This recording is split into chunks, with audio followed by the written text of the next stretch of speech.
let's go here tonight with a murder mystery type game. I will say that I am pretty excited to play this. Whew. Say I got my Junko shirt on tonight. Probably can't see it, but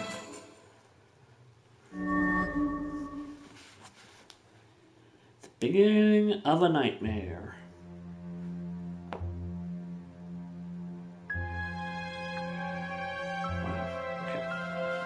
There's someone on the floor. He's not moving. Is he dead? Who is this? Why is this happening? So how long are you gonna stay in bed? Now get up! Huh? Somebody had torn my blanket right off. I jumped out of bed, startled. There, before me stood a girl in a maid outfit, glaring. Huh? That person on the floor, where did they go? What? Are you still asleep? Jeez. There we go. Like that a little bit more. It was a dream. It was a dream? I see. Wait, where is this? Who are you? Oh boy, you're still having it. It's me, Louisa. You and I share this room. Oh. Yes, this is the... Oh gosh. Roquefort Family Manor. I will be working here as a maid starting today. And, as of yesterday, Louisa and I are roommates. So, sorry, I don't know what came over me. Hey, Puddin'. So, what time is it? 5:50. You must hurry. We start working at 6 a.m. sharp, remember? What? We only have 10 minutes? Yes. I must say I tried to wake you many times. I'm going to go now. You'd better hurry too. Come to the hall on the first floor. And with that, Louisa was gone. What should I do? First clothes, then hair. Oh my. I threw on my maid outfit and quickly tied my hair in a braid. Huff, puff. I need to hurry to the hall on the first floor. Okay. I need to get to the first floor. You don't say. What? What should I check?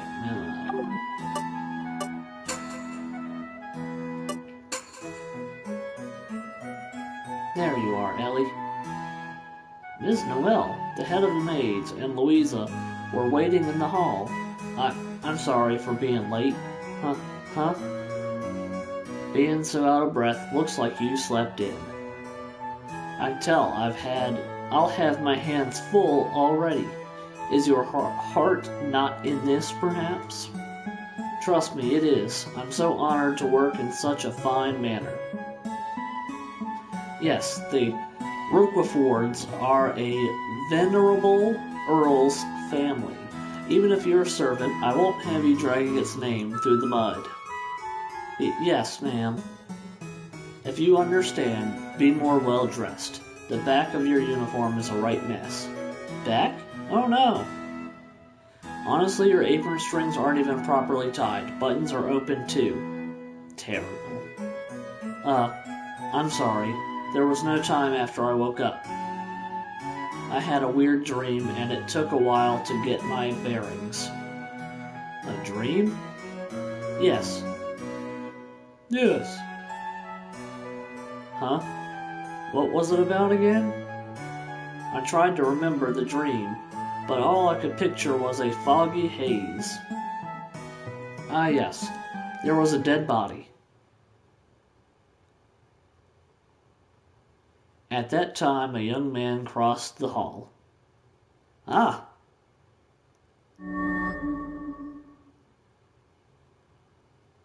At that moment, The memories of my dreams became vivid. Him. He's the one I saw in my dream. Excuse me? Yes? What? Yikes, I guess I couldn't help myself. What should I say? Are you alive? Who are you? Who are you? I feel like if I asked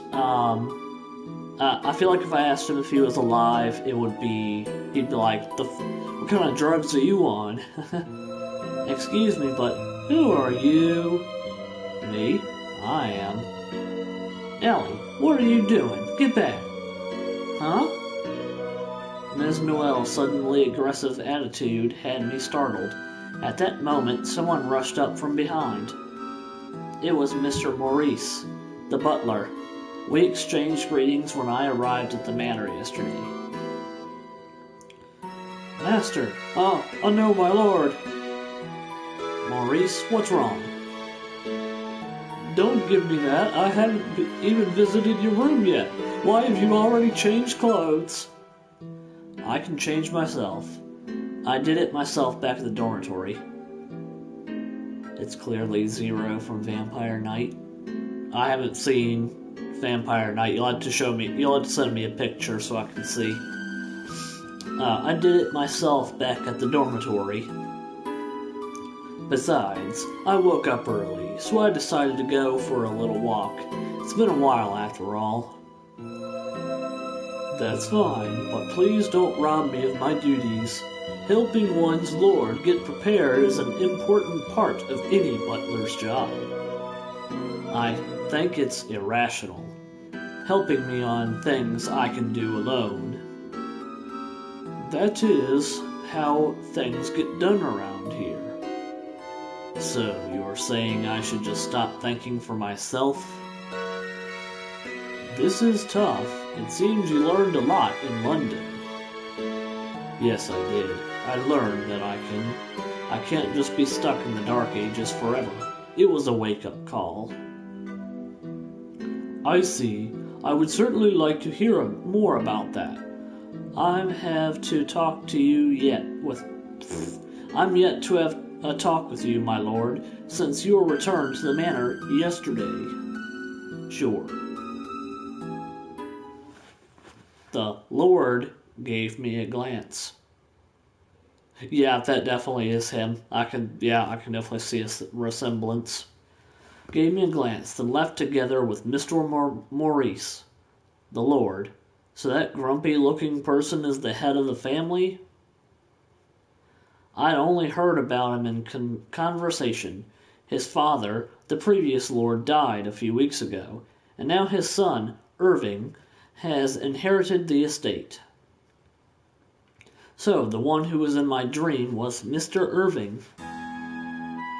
Oh my, you did it again, Ellie.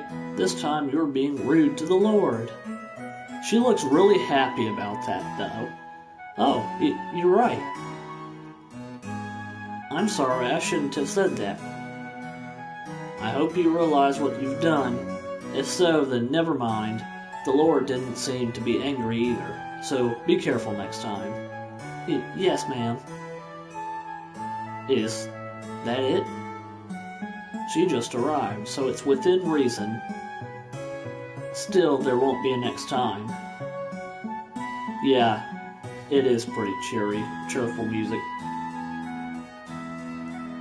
I mean, I guess technically nothing bad has really happened yet. I mean, I know we saw the dude, the Lord Irving, dead in his sleep or dead in her dream or whatever, but,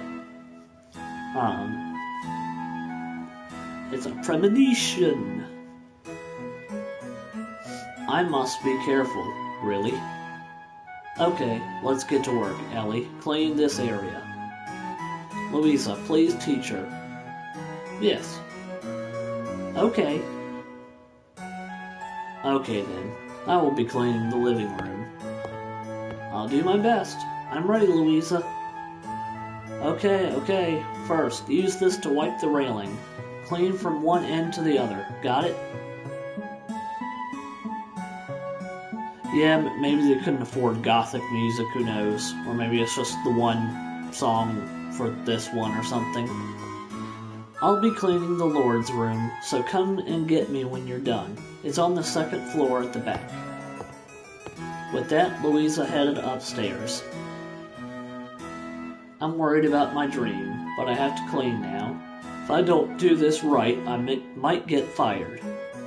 I can't get fired now. I don't have anyone to rely on. 2 years ago, my father died in a war, and my mother died in last year's epidemic. Since then, it's just been me on my own. The year is 1920. 1920. A time when jobs are scarce, not least for a 16-year-old girl like myself. Considering the limited options available, a live-in maid isn't a bad occupation at all, especially with such a fine manner as my workplace. If it's a somewhere, that grammar just makes my head hurt. Yeah, tragic backstory is tragic, for sure.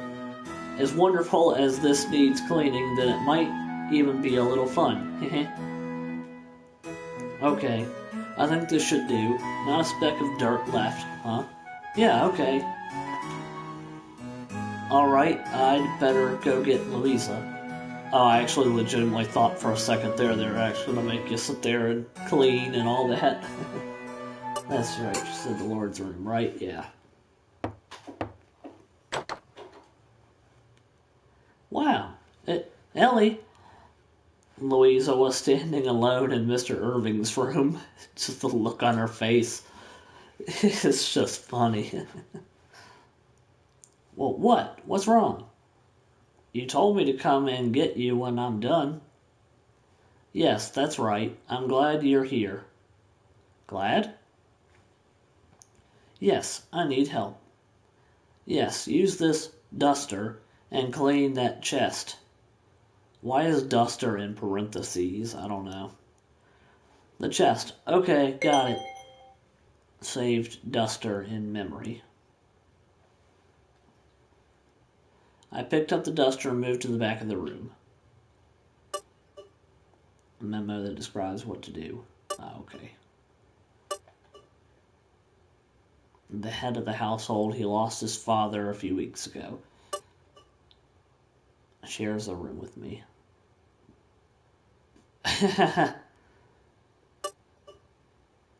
It might be the murder weapon, who knows?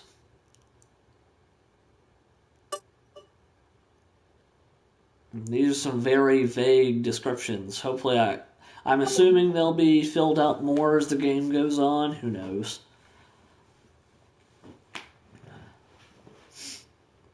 Everything here must be expensive. I need to be careful not to break anything. Well, there's definitely a feather out of place there. For sure.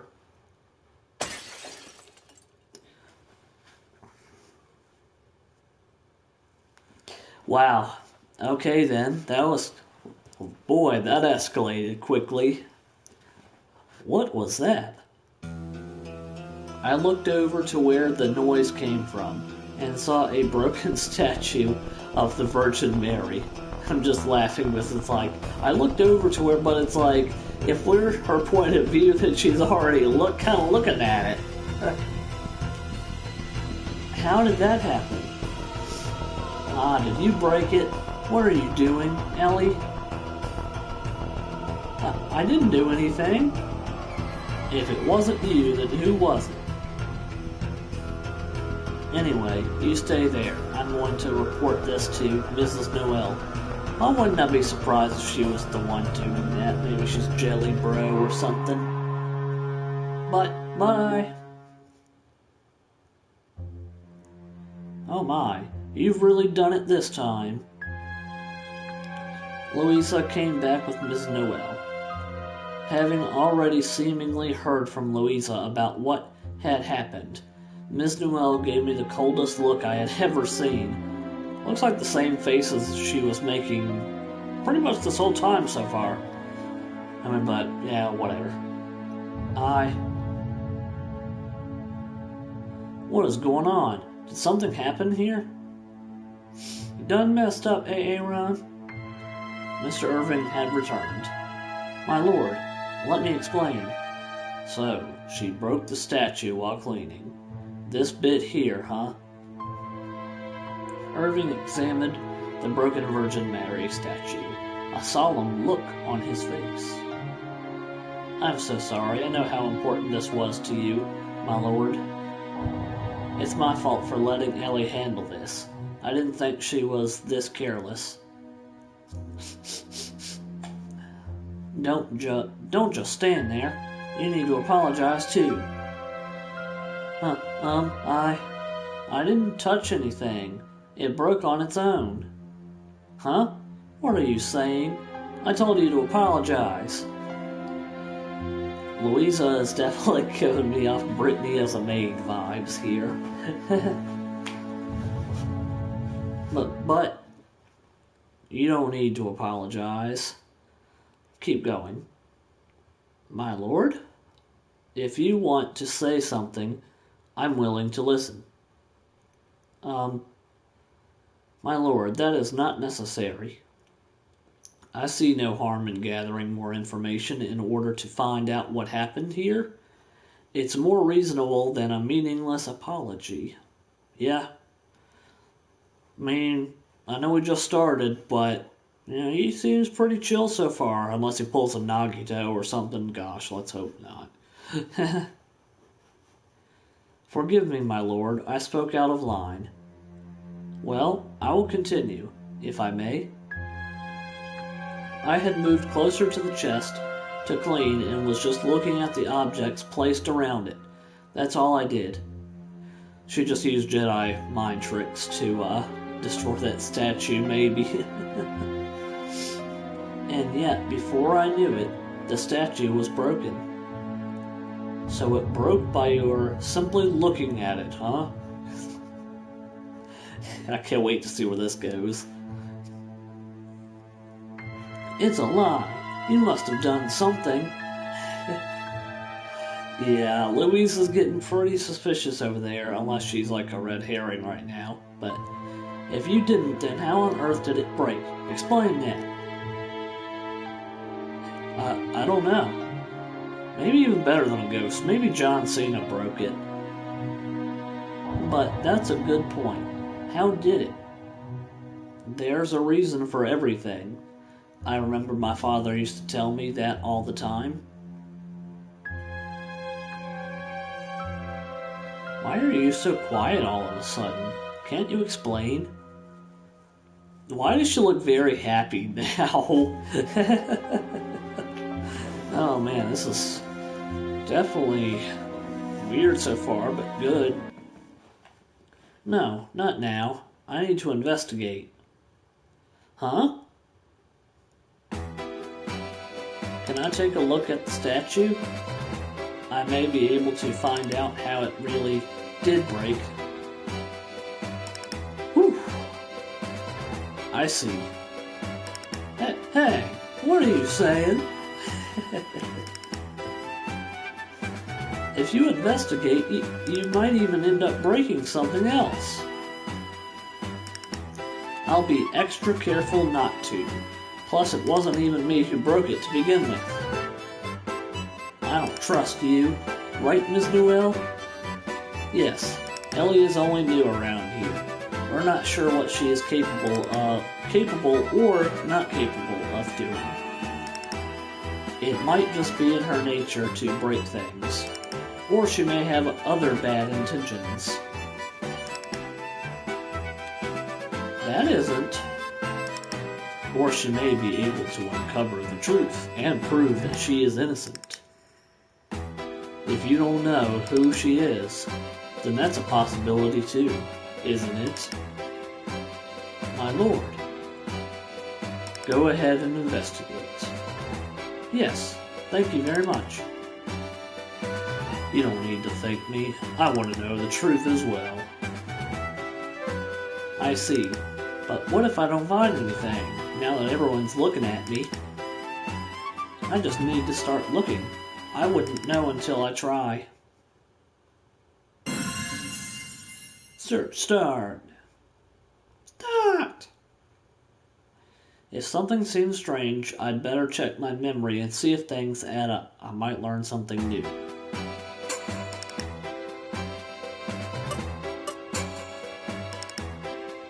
Is there something that is related to this duster?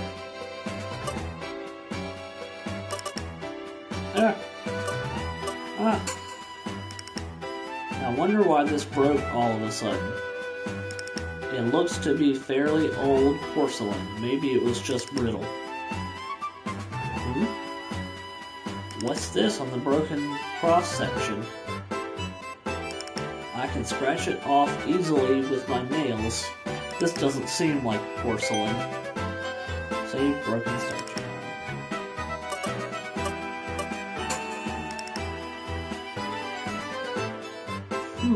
Okay. Well, then if there's a key in there, then it was probably already broken before and either fell apart or is rigged to fall apart again.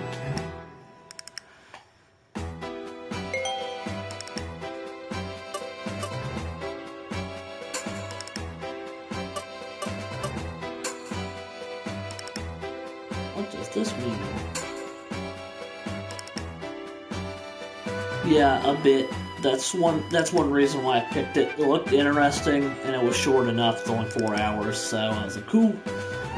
There are many expensive items on it. I need to be really careful not to break anything. What's this? A small feather was on the chest.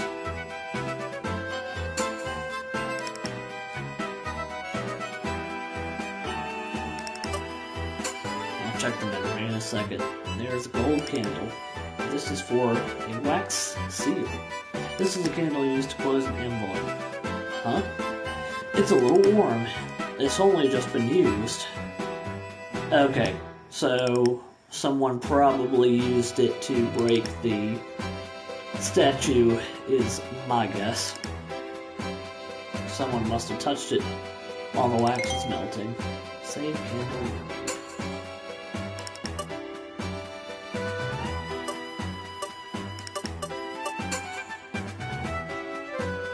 Yes, maybe that has something to do with this duster. What is it? I don't know yet. So let's not answer that question for now. What does this mean?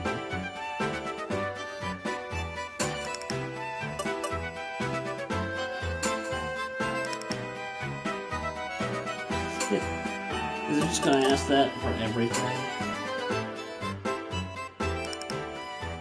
Was related to the duster.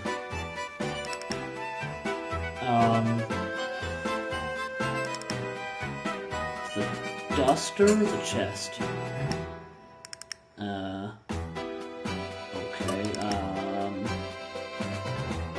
okay, just that was cool.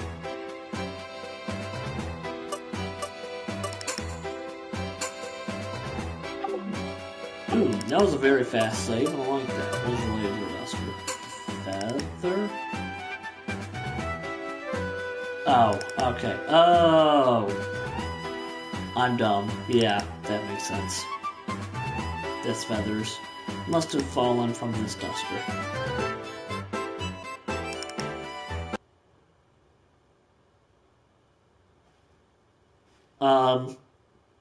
I mean, not really. Yeah, whatever. Yes, and there are some things I'd like to confirm. Confirm? Yes. Question start.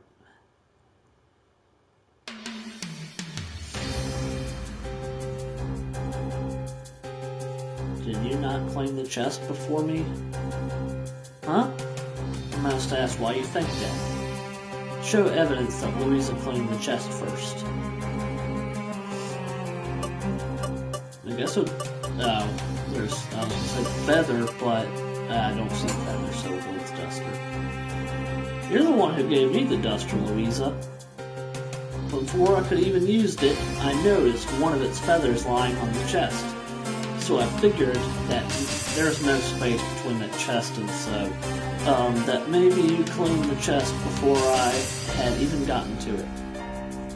Alright, I did. So what?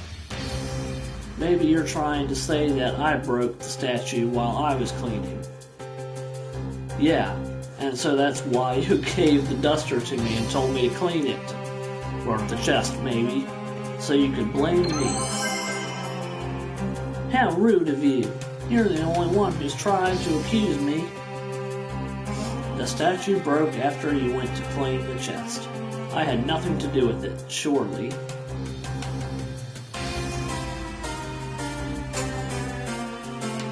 That statue was actually already broken, even before I got here. It only looked like it broke in front of me because someone tampered with it. Yes, she is a lying bitch. Tampered? And the tampering was done with?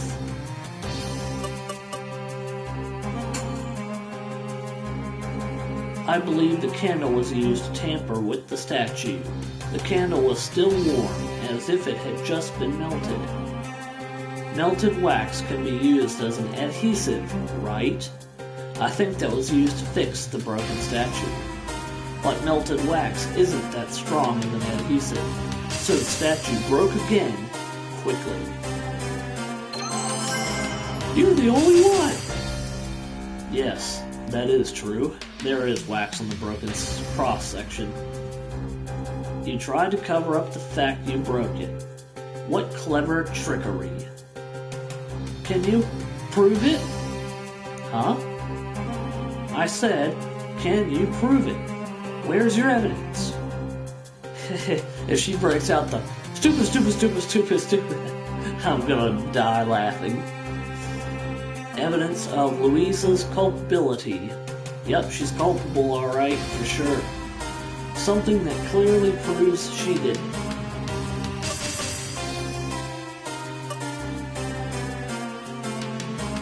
I mean, I'm pretty sure it's gonna be the key, but hold on. Hello, person, whoever came in. There's something on it. Hey Sarah, how's it going? There is something on it that I can easily scratch off with my nails. So, Sarah, to catch you up on all that we've done, so I'm a maid that just started at a manor in 1920, and this Brittany-looking maid asked me to clean a chest, and when I walked over there, a statue just combusted, and now that we're proving that she broke it, and she broke it, and we're innocent.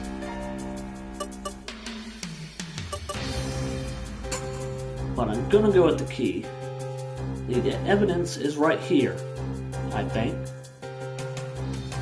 Huh? What are you saying? You're not making sense. Oh, whoops. Not the key. Yeah, I know, right, Sarah? It really does.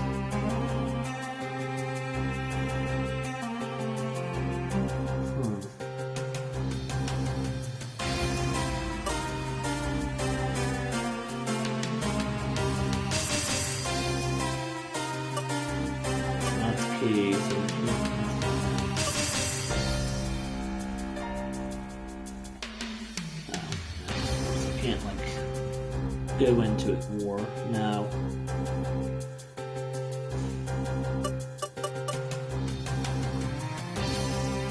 No.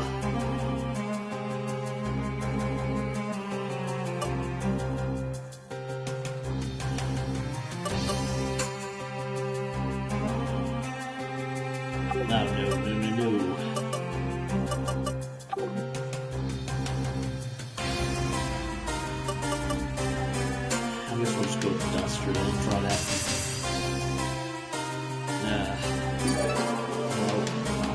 Alright,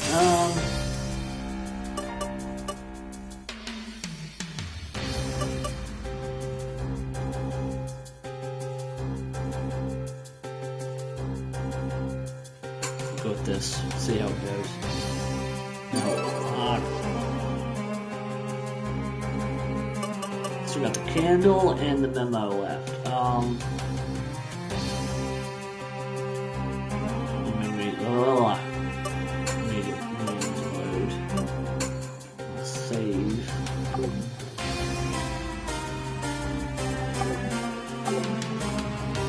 What the fuck?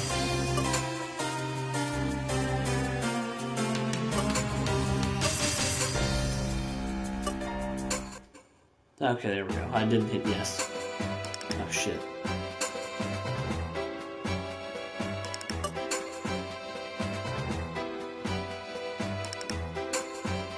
Yeah.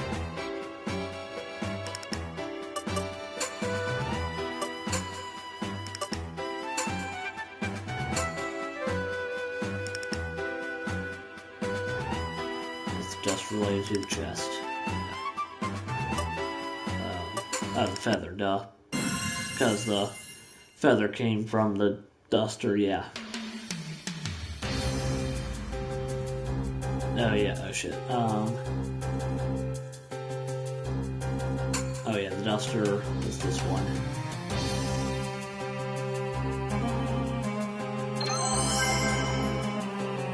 It was already correct.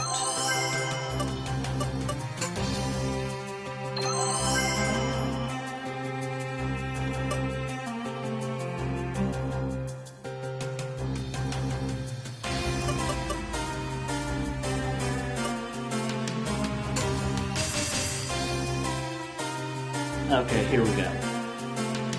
I think that belongs to you, Louisa. Huh? How did that happen? Can I see your hand? My hand? Just what is it with you anyway? You always look so innocent, and yet now you just won't back down. Show it, Louisa. Hip? Noel grabbed and opened Louisa's hand. Then, after comparing the fingerprint on the candle with Louisa's own fingers, they're the same. So this means... this should prove that Louisa is the culprit. A frantic look crossed Louisa's face. She eventually bowed her head, dejected. I am very sorry, my lord. My carelessness destroyed an important thing to you. Yep, exactly. Take that! Louisa, so you acknowledge that Ellie is right. Yes. While I was dusting the chest, something got caught on the statue and, well, it broke right in two. I know I did a horrible thing. I heard that it was passed down by your father. So I used the candle to cover it up. I managed to stick the two pieces back together, but it was just wax, so it had me worried.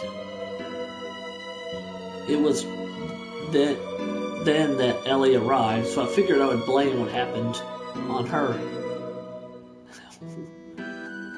I knew it, so you gave me the duster and told me to clean the chest. I am deeply sorry, my lord. Please forgive me. What's done is done. Never mind that now. Things like that can happen when you're cleaning. That would be really funny, yes. Then you forgive me? I laugh too if he says, no, bitch. Or, I forgive you, but my weapon doesn't, and just kills her or something. But covering it up with a lie and laying the blame on someone else, that is simply inexcusable. My apologies. It's not me you need to apologize to. I'm sorry, Ellie. Please forgive me. It's okay. Anyways, this should be the end. It was nice that Mr. Irving was here. Blame the blame. Yeah, mocking me, yeah. If not, I wonder what would have happened. My lord, can you leave the rest to me? I'll let you know once I've decided what to do with Louisa. Sure, that's fine. Excuse us. Let's go, Louisa. Yes, ma'am. I should get going too. I was about to follow both of them out when something hit me. It was as if I was forgetting something. Maybe that dream you had of Lord Irving dying or something?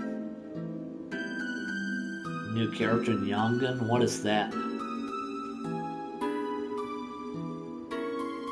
Yes, I wanted to ask Mr. Irving about something.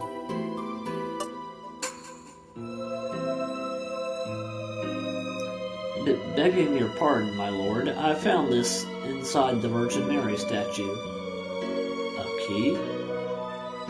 I never noticed that before. Who'd have thought there'd be something like that in here? Is it 1920 old anime? Your father gave the statue to you, right? Is he the one who put the key inside? Most likely. If you can find such a thing, then maybe it was a good thing that the statue broke.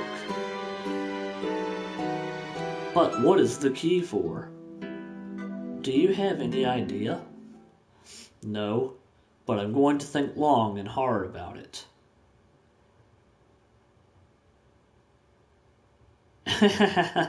Yeah, maybe the Holy Grail is inside and not jail.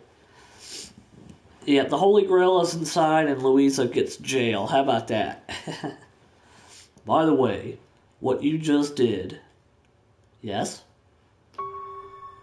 You clearly not only possess a keen eye, but also a wealth of insight. I am impressed you were able to prove your innocence with strong logic and reasoning. Ah, thank you very much. There is also something striking about the way you slowly, but surely, backed Louisa into a wall like that. It's not easy. Oh, Men in Tights reference. Oh, yeah. Now I remember. Yep. The chastity belt. Yep. I don't know why I was thinking Monty Python and the Holy Grail. But backed Louisa into a wall? I didn't mean to do that. First, I wanted to prove that it wasn't me. Then I wanted to know why the statue broke. When I was young, my father told me, there's a reason for everything. If something strikes you as odd, then ascertain the truth yourself. Yes, they are both great movies, yes. Neat! I see. I think that is a brilliant lesson. Did your father teach you how to investigate? Well, him and mystery novels, I suppose. Mystery novels? As in detective stories featuring Holmes and the like, and Heather Oxley and such? Yes. My father loved them, so I got to reading them too. They were passed down to us. Passed down? So your father has passed away too? Yes, in fact, now that I think about it, it happened then too.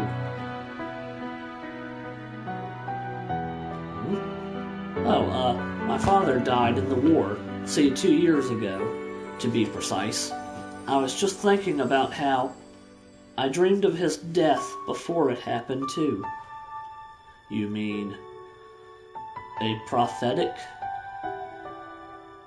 dream? I have no idea if prophetic is an actual word. I'm going to assume that it probably is, but let me look that up. That's a pretty big word if it is legit.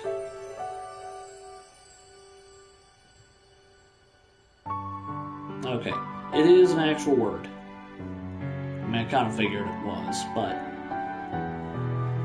I didn't think they'd make shit up, but still.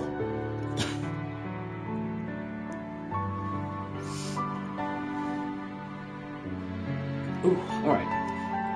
Yes, he died just as I dreamed.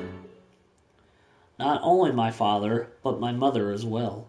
On the day of her death, it all played out exactly like the dream foretold it. I've had plenty of other prophetic dreams just like it. all depicting the deaths of people close to me. Okay, so it's like anime Final Destination. Okay. So that means today's dream will come true as well? What's wrong? You look pale. No, it's just that. Pardon me for asking, but are you feeling alright now? I guess so. I see. That's good then. I suppose that means a sudden death isn't on the horizon. Then dreams don't always become reality. I guess. Ellie? At that time, Miss Noel called from outside the door. Ah, I'm sorry to keep you for so long. I need to go now. No, my bad to keep you waiting like that. You don't need to apologize like that, Mr. Irving. Ah, shit. Oh, no, my lord. You can call me Irving. Honestly, that Lord title kind of bothers me. Is that so? Then I shall stick with Mr. Irving, if I may. Sure. Ellie, right? Keep it up. Yes. In the corridor, Miss Noel was standing alone. You were talking to the Lord for a long time. Is that bad? He was being so friendly. He might be, but then again, she is like 16, she said, so... I mean, let's hope that's not the case, but... I mean, he might be a Hachi type, who knows.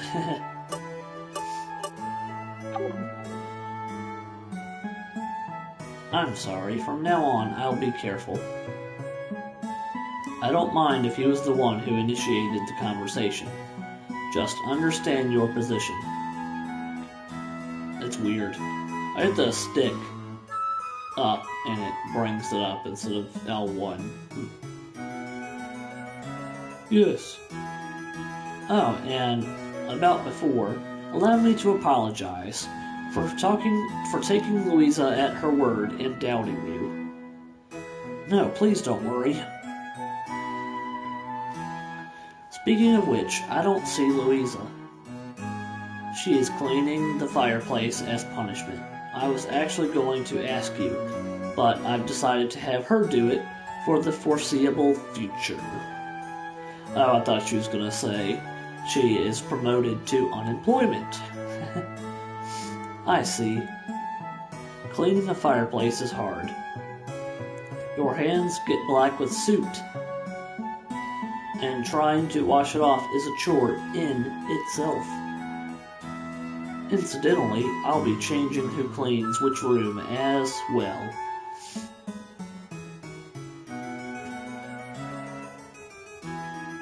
Until now, Louisa was in charge of the Lord's room and guest rooms, but you'll be taking her place.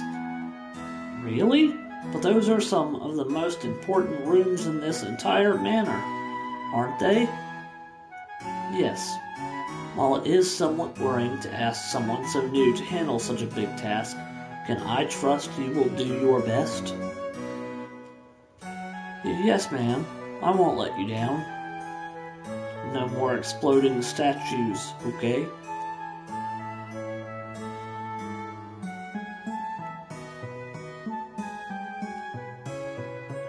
Well then, our guests will be arriving soon. I want you to take them to their rooms. Can you do that? So we're letting the killer into her house. Manor. Great. I guess that's another thing Louisa was meant to do. But since she took a scolding from Mr. Irving, I suppose it's fallen to me. While I'm glad nothing came of the false accusation just now, I have a feeling this is going to be tough in itself. Ellie? Answer. Oh yeah, I gotta be positive about that. I mean, gotta be, not positive, but, what's the word I'm thinking of? Proactive, I guess? I don't know. Yes, ma'am, leave it to me. Outgoing, there we go. That's the word I was thinking of. Good to hear, then I'll explain. There will be 4 guests in total. The guest rooms are all on the 2nd floor.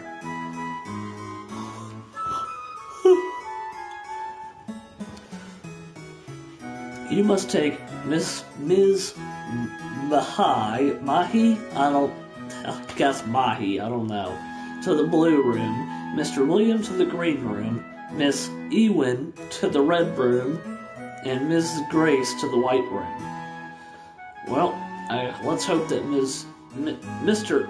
said Mrs., didn't I? Mr. Ewin, let's hope that he is not scared of the big fat lady from Scary Stories to Tell in the Dark. I should write this down in my memo so that I won't forget. I really hope those room colors are literally those colors that they just listed. So it's a very literal sense.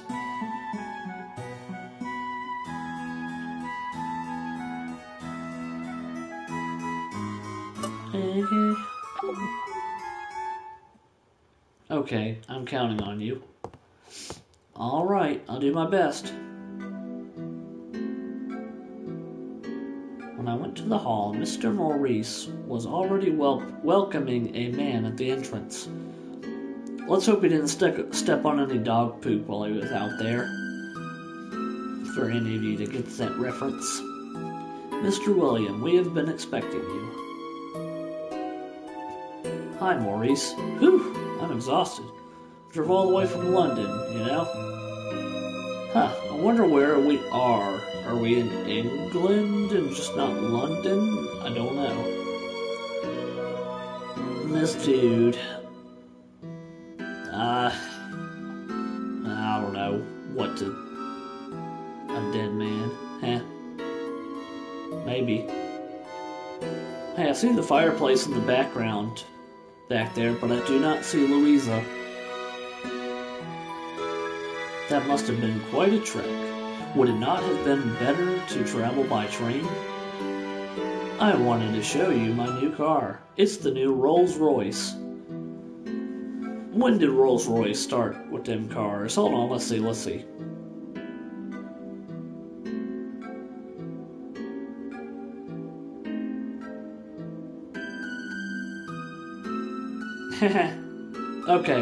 Okay, to be fair, Rolls-Royce did start in 1906. So I'm fact checking them and they're pretty good so far. Maybe she did get stuck inside it. Or maybe she was like, fuck this, I hate doing it. Haha, is that so? In that case, I will make sure to take a look. He must be Mr. William. Literally, the butler guy just said Mr. William. Okay, he seems to be fairly close with Mr. Maurice. I wonder if he's been here before. Well, now, I think I'll make myself at home. Good day, sir. I will be taking you to your room. Oh, I didn't see you last time. I was here. Are you new? Yes, today is my first day. Well. Have you memorized the ins and outs of this place? Can you guide me properly? Yes, I believe so. Aha. Well, be careful not to get lost. I'll always stay in the same room, so if you make a mistake, I'll know immediately. What? Well then, lead the way. Oh. And good luck. Is he testing me?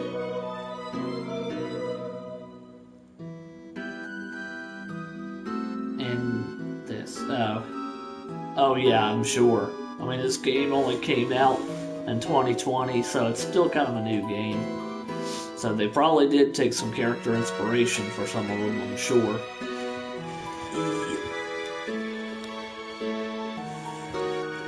That better? Yeah, that's better. Now I'm right in the middle. Awesome. I should be okay, right? After all, everything Miss Noel told me is in my memo. I cannot... Memo. Ugh. Alright. Oh yeah. She said, Williams and the green. Okay.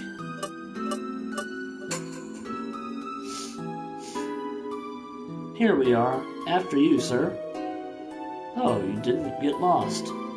You did well for a newcomer. Thank you very much. Now then, if you will excuse me, I'll give you a damn tip, bitch. That'd be so funny if she said that. You leaving so soon? Surely there's no harm in relaxing for a while.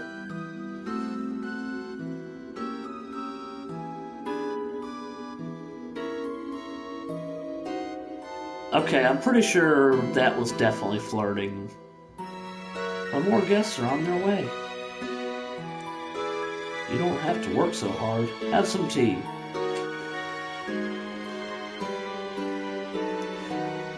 Yeah, this dude is definitely giving off some not very good vibes here. Permission? It's not like I actually want to. Uncle, please leave my maid alone. With that, Mr. Irving appeared from the doorway. Irving, long time no see. That guy's his uncle. He looks not even anywhere as old as he does, or not much older. We haven't met everybody yet, so I'm not going to jump to conclusions on who the killer is going to be. Do try to keep your manners in check while you're here, Uncle. Huh? Your stubbornness hasn't changed. Okay. I'm glad Mr. Irving is here. Still, Uncle, so Mr. Irving is Mr. Williams' nephew. Now that I think about it, they do look alike. Somehow. I mean, yeah, I guess a little bit, but they just seem to be so close in age, which I guess technically is possible, but, so, how are you? Have you settled in? Honestly, no. I returned here just yesterday. I went back to the door. Oh gosh. I see somebody did not spell check this game, because that's at least like the third grammar issue that I've noticed. Oh gosh. Okay. I see. It's only been a few weeks since my older brother passed. So, everyone in their family's dying as well.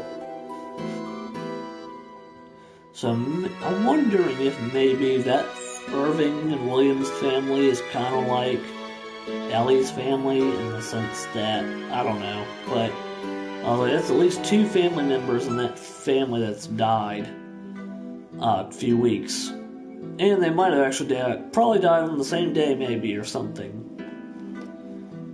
Let's continue though.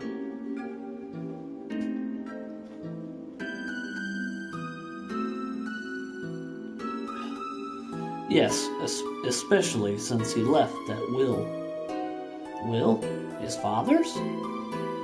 That's right. What on earth was he thinking leaving something like that? It simply boggles the mind. Okay, so he's got a clear motive here, but... yeah, he could be. He could be.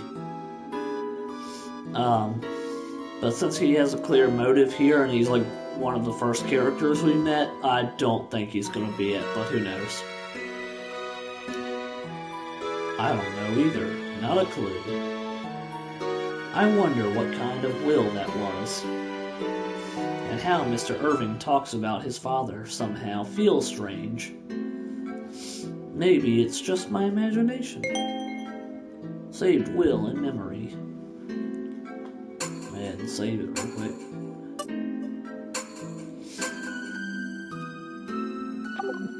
What the pick? Whatever. A will left by the predecessor. Content is unknown.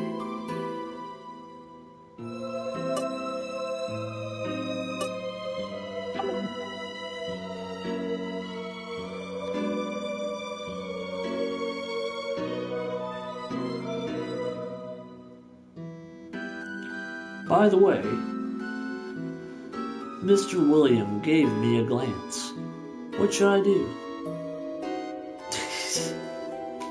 I mean, my instincts definitely tell me to leave the room, but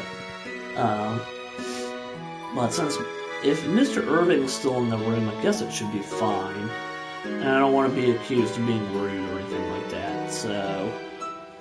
should I go with my instincts or should I go with my brain?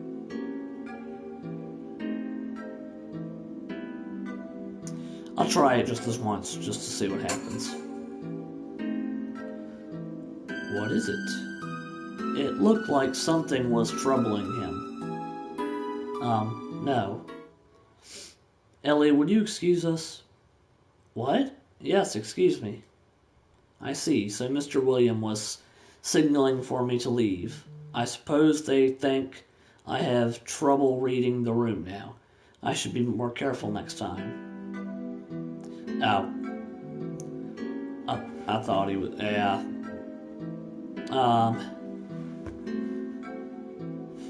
I saw Mr. Maurice greeting another guest. This time, a woman.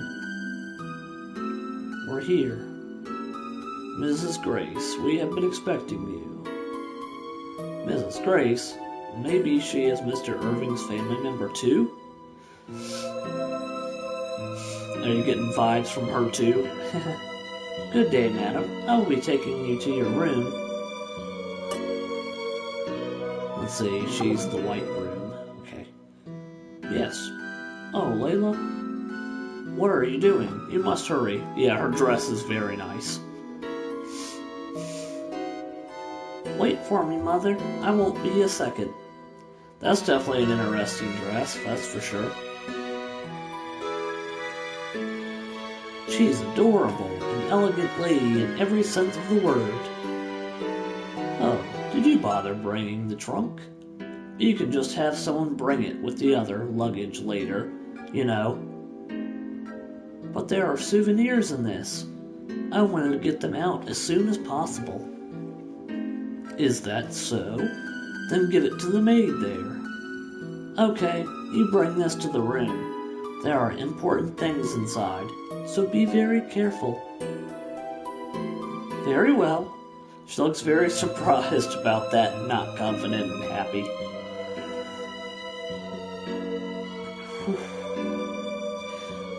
Pretty interesting game so far, though. Hey, what are you doing? I'm tired. Take me straight to the room. Okay, well that was definitely quick change. Was that Brittany as a mom or something? Probably. Yes, ma'am. Carefully take her straight to her room. So difficult. Why is everything in parentheses? And I guess she's trying to be sarcastic.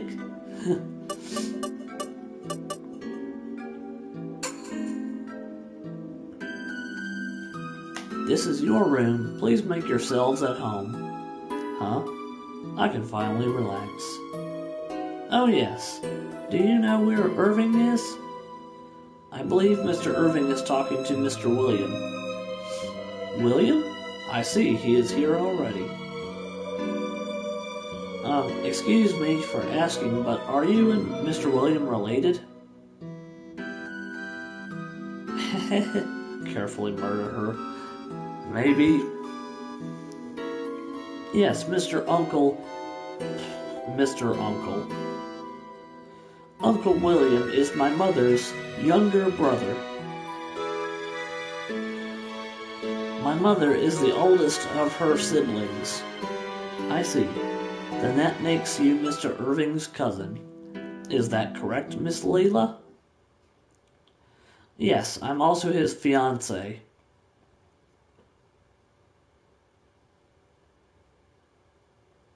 I like how the music just stopped right then and there when she said that. I mean, I guess it says 1920, but it's still fucking weird. Oh, gosh. Alright.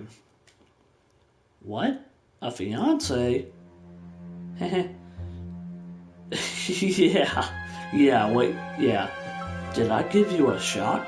Irving and I promised to marry back when we were both children.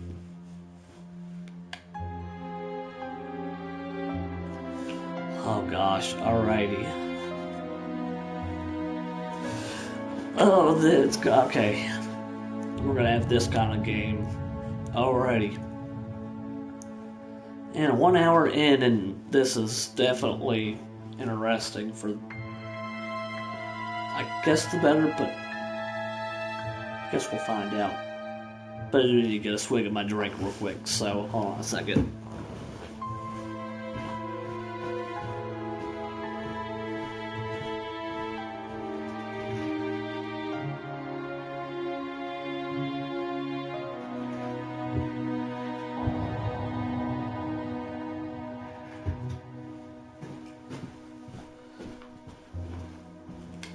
Alrighty.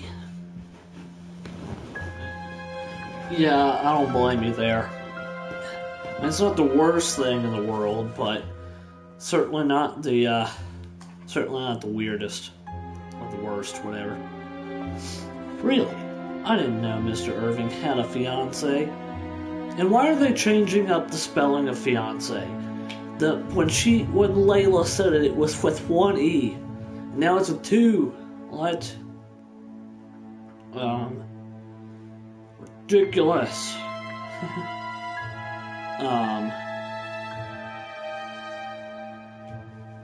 Then again, with someone of his noble stature, I suppose it's a given.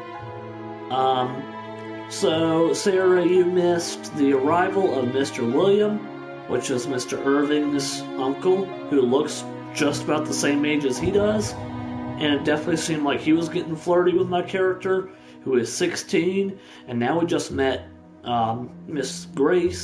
Grace, who is Mr. Irving's younger sister, I think, and then her daughter Layla, who's engaged to Mr. Irving, and they agreed to be engaged, or agreed to get married when they were children, so yeah, we got a weird thing going on here now. Oh, and the main... Yeah, I mean, yeah, it's not really surprising that I got that sarcasm even through text, but, and also the main character, she saw her parents die in her dream, and then they died in real life, so it's like she has some kind of premonition thing, and at the start of the game, she had a premonition of Mr. Irving dying, so yeah, that's where we're at now. Oh yes, Layla, since we came all this way, we really must address the issue of marriage this time around. Yeah, the funeral the other day wasn't the time or the place for such a topic, so I'll do better this time. I need to marry and support Irving since he will be taking over the family. Indeed. Still, I wonder if he really will become the head of the family. I'm a little worried about that, you know? Huh? What do you mean? I thought... Oh, and there's also been like 4 grammar issues in here as well, something like that. I think I've counted like 4 already.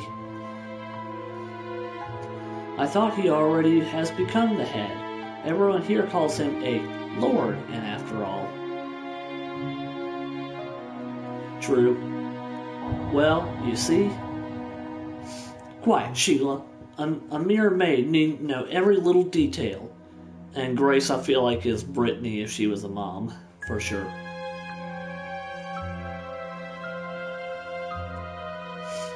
Know your position too, maid. Honestly, maids these days are simply so brazen. How deplorable. Oof. That's not really a good term to use, but I mean, I guess it's not surprising coming from her. I'm sorry. Just forget it. Probably is Brittany's mother, maybe. Besides, there's no way Irving won't be taking over the family. As long as he's still breathing, that is.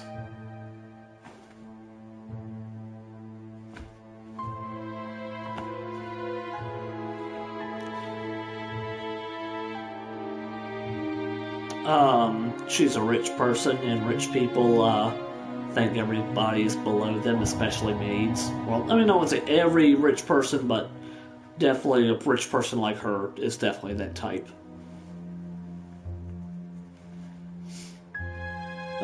Okay. Saved head of the family in memory.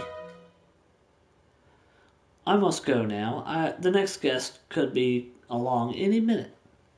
Excuse me. Please let me know if you have anything. If you have any. I guess they meant to say need anything. Oh my gosh, that's like 5 now. Very well. Upon returning to the hall. Yeah, definitely more useful for sure. Hi, Ellie. How are you doing? Any problems? No problems. Ha ha ha ha. One story, Mark. You don't seem confident. Well, what is with your being tasked with guiding guests all of a sudden? I can't say I'm surprised. Feel free to tell me if you need it, if you have it. 6. Yes, thank you. But honestly, I'm nervous. Mr. Irving's relatives are here, right?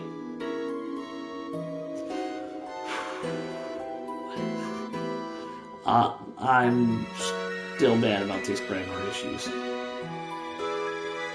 Yes, but it won't just be family today. Just as Mr. Murray said that, there was a knock at the front door. Oops, speak of the devil, I don't know why I'm laughing at that. Oh, man. Mr. Maurice opened the door to reveal a young man with dark hair. Well, the memo does list 4 people. I guess it didn't include Layla. So I would assume there's probably one more after him. You must be Mr. Ewan. Yeah, Ewan Wright.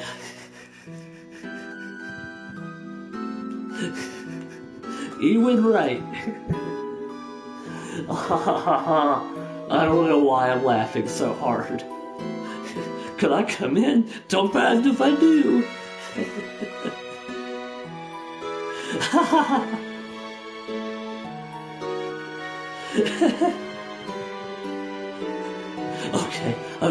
Okay.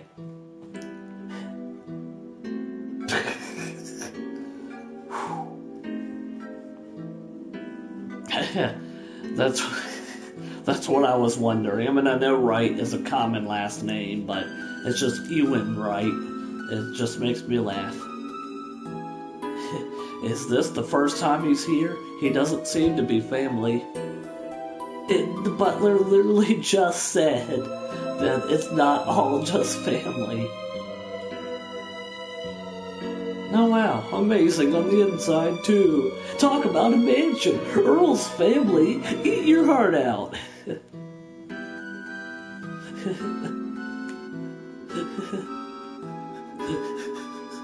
Yeah, but doesn't Phoenix have like black hair or like super brown, dark brown hair? You know, I've seen Phoenix Wright so much, but I can never remember what is. Hold on. Oh, come on. Yeah. Phoenix's hair is definitely a little darker than that guy's. And I don't think Phoenix would fanboy over. It's either black or like super dark brown, and also Phoenix Wright wouldn't fanboy over seeing a fancy manor, I don't think, anyway. Oh, Is this one of those chandelier things? Sure is pretty. He gives off a sort of commoner vibe. Maybe he isn't actually a noble? It's Apollo, right? LOL. Yeah, I know, right, Sarah? What's up with you staring at me like that? You need something, or... I'm sorry. If you like, I'll take you to your room. Yeah, sure. He used the red room because I remember saying I hope Mr. Ewan isn't scared of the big fat lady from Scary Stories to Tell in the Dark.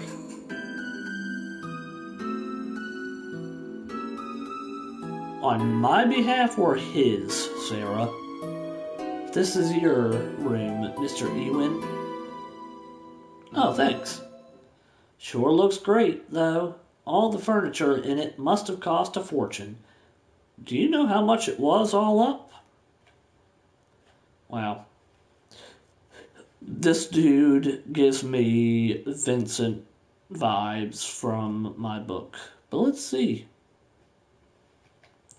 How much? I'm not sure.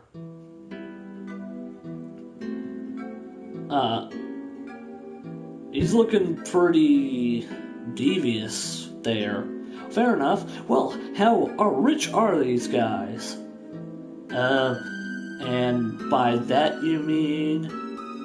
This manor is not the only asset they have, right? The Roquefords are a renowned family of nobles. They must have other things, no? Yes. I've heard that they have another manor in London. Suspect they want to be a lawyer. Must be something called a townhouse. Apparently nobles have houses in London for when they want to spend time there. You just suspected everybody, Puddin'. So, anything else? I've heard that they own most of the land around here. I see. A landlord. Not exactly a surprise for a family of nobles. I guess he doesn't know the Roquefort family that well. May I ask what your relationship is with the Roquefort family? Nothing. Then why are you here? Nothing? We have no relationship. No relationship. Then why were you invited as a guest today? Jeez. You sure like to ask questions, don't... Alright, this guy is definitely suspicious, so he's not it. Oh, I'm sorry. I just wanted to know. Ha ha ha. You shouldn't be so nosy as a maid.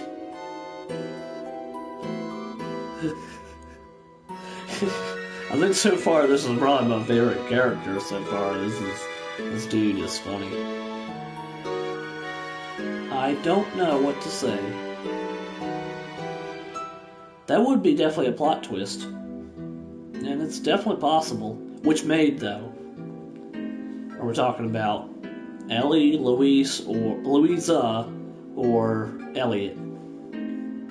Oops. What? Why, I was invited here.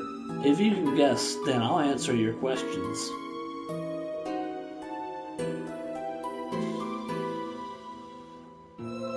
My guess would be maybe a business partner or something. The protagonist, that would be a plot twist if it was her. It's possible. It's very possible that it's her. Was there anything bugging me?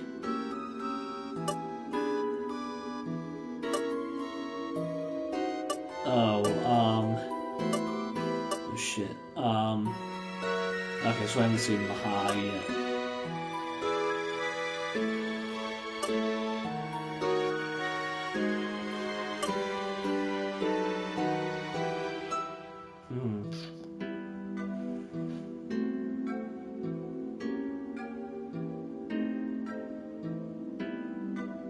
That would be funny, Sarah. Yes. Nope, wrong. What? Don't tell. What? Don't tell me you don't know. Wait, give me a minute. I'm gonna think a little. The will. Maybe his being called here has something to do with predecessor's will. Yes, that is it. Good job. I see. If that's the reason. No, but Sarah asked me to stream Hunie Pop, and I'm like, ain't gonna happen. YouTube, like, hell no, take that shit down. If that's the reason, then William and Mrs. Grace are here because of the will too. Updated will in memory. But he is not a relative. Are you sure about that? So I see nothing's been updated.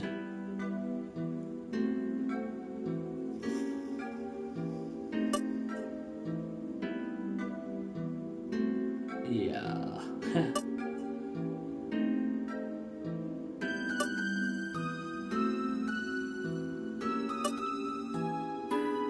Hunie Pop. Ah ha ha ha. Honey Pop. I mean, I always called it Hunie Pop. I mean, it might be Honey Pop, but, I don't know, just because it's the weird of its spelling, I just always called it Hunie Pop.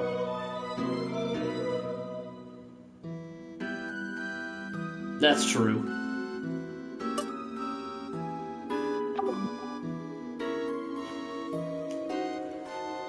Yeah, but that's only on PC, and I can't really stream on a PC right now, too. I find it somewhat hard to believe you have no relation to the family if you were really invited here because of the will. Well, I mean, even I don't know why I'm here. What? Is that so? Yeah, but... You really are nosy, aren't you? I'm sorry. Well, whatever. Anyway, I have some questions of my own. What?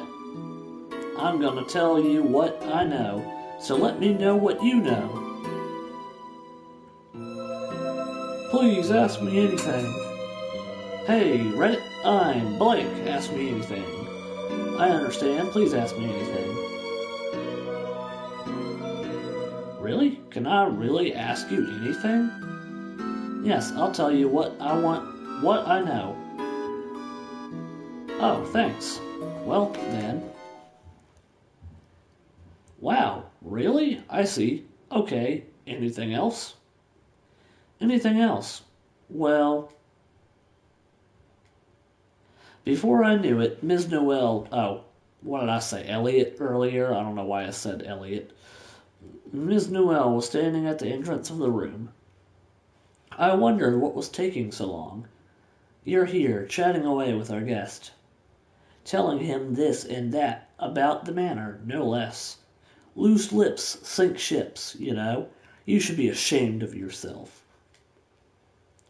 Forgive me, ma'am. You don't need to apologize. Instead, I'll think about what to do with you. After that, I was banned from talking to guests and was relegated to menial, mundane tasks. Even when a terrible incident shook the manor to its core, all I could do was watch and listen from the shadows. Eventually, I resigned from my post in shock and left the Rockefort estate. It was like literally fleeing the scene of the crime. Maybe there goes your theory. Wait, what? Bad ending too, Big Mouth.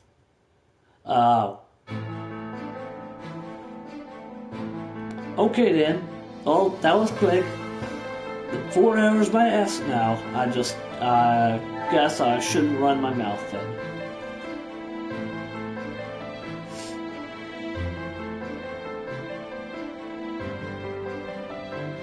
Yeah, it was fast. What?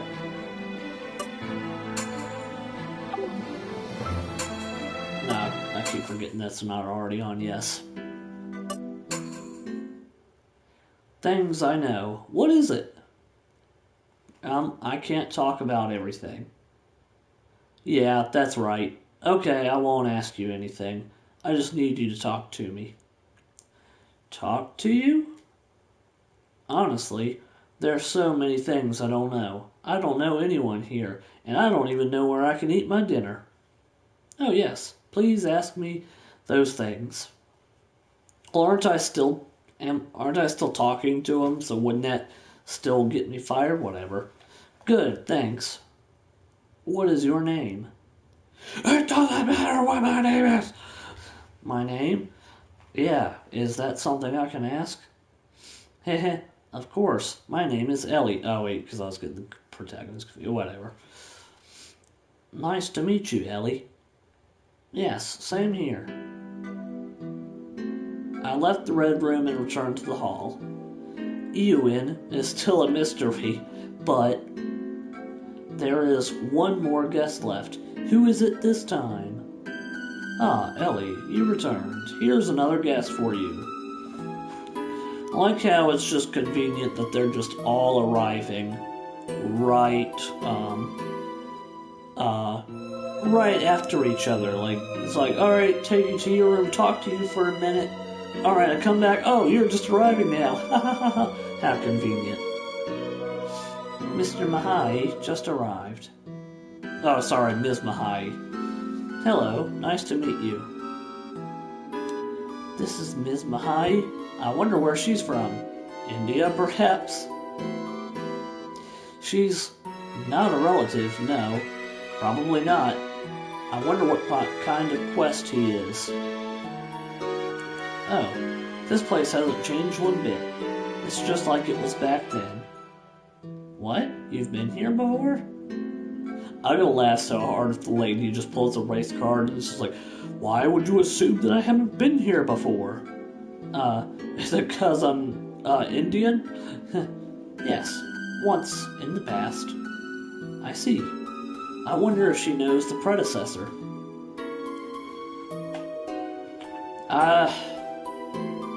That's kind of a silly thought, but whatever. I should take her to her room. Miss Mahai's room is... I forgot. I'll have to look. Blue.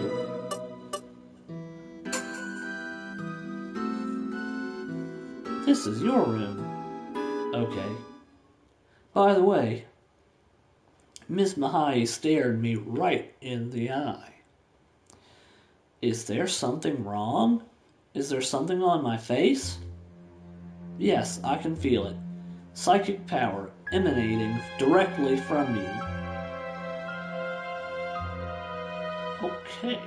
Okay. Interesting. Psychic power? As in, I can see spirits or something? That's one example, yes, but it's not the only one. The term refers to using spiritual abilities in general. Huh? Reading people's thoughts, foreseeing the future. These abilities differ from person to person. Foreseeing the future? Does that ring a bell at all? Ring-a-ding-ding. Yes, I've had prophetic dreams before. Is that a result of this psychic power you speak of? Prophetic dreams. Yes, it is. Prophetic dreams occur when we obtain information about the future from the spirit world. The spirit world. Information from the future. It sounds so out of this world. I can barely believe what I'm hearing. You're very knowledgeable about psychic power, aren't you, Miss Mahai? Yes, I'm a psychic medium. Instead of going spirit medium, we just got a psychic medium. Definitely taking inspiration from Ace Attorney here, that's for sure. With a lot of this. A psychic medium? Today's getting more and more mysterious. Relatives, non-relatives, and a psychic medium. Just what are the criteria for being summoned here anyway? What's wrong? If I may ask, why are you here today, Miss Mahai? It has something to do with the predecessor's will, right? Yes, I'm here to handle the seance. Okay. Cool. We're going into full-blown supernatural here. This will be interesting. If I remember correctly, that involves summoning a spirit from beyond the grave and talking to it. Yes. Yes, it does. Yes, I'm here to call the spirit of Mr. Oliver, who died the other day. Mr. Oliver? The father of Mr. Irving? So that's why the guests are here for a seance. Okay, cool. We're here for a seance. Awesome. There's nothing that could go wrong with that, as we can clearly see.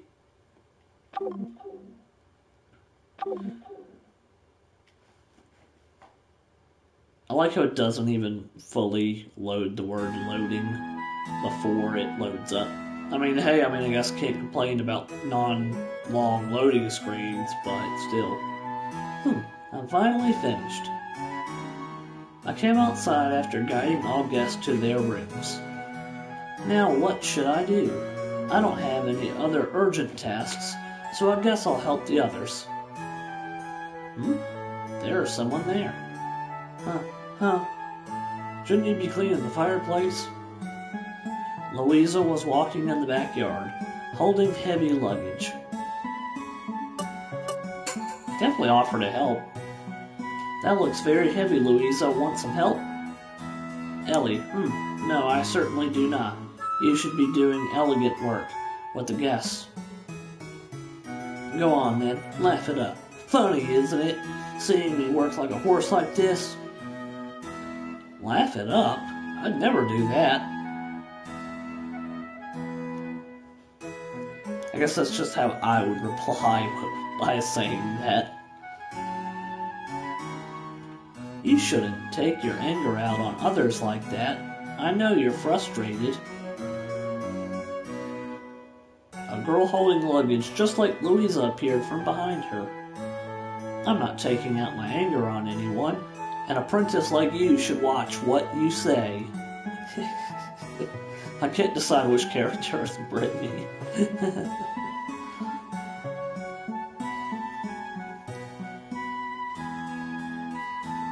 I'm sorry. Oh, there she goes. I wonder if I offended her. I'm sorry. Maybe I shouldn't have said that. No, don't worry. I was happy that you stepped in. Thank you. I don't know why I can't stop laughing right now.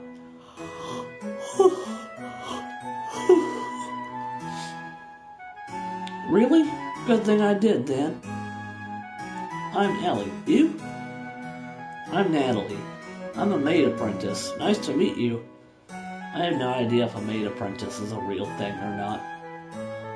Likewise. Luggage looks heavy. Let me help you if you like. Thank you.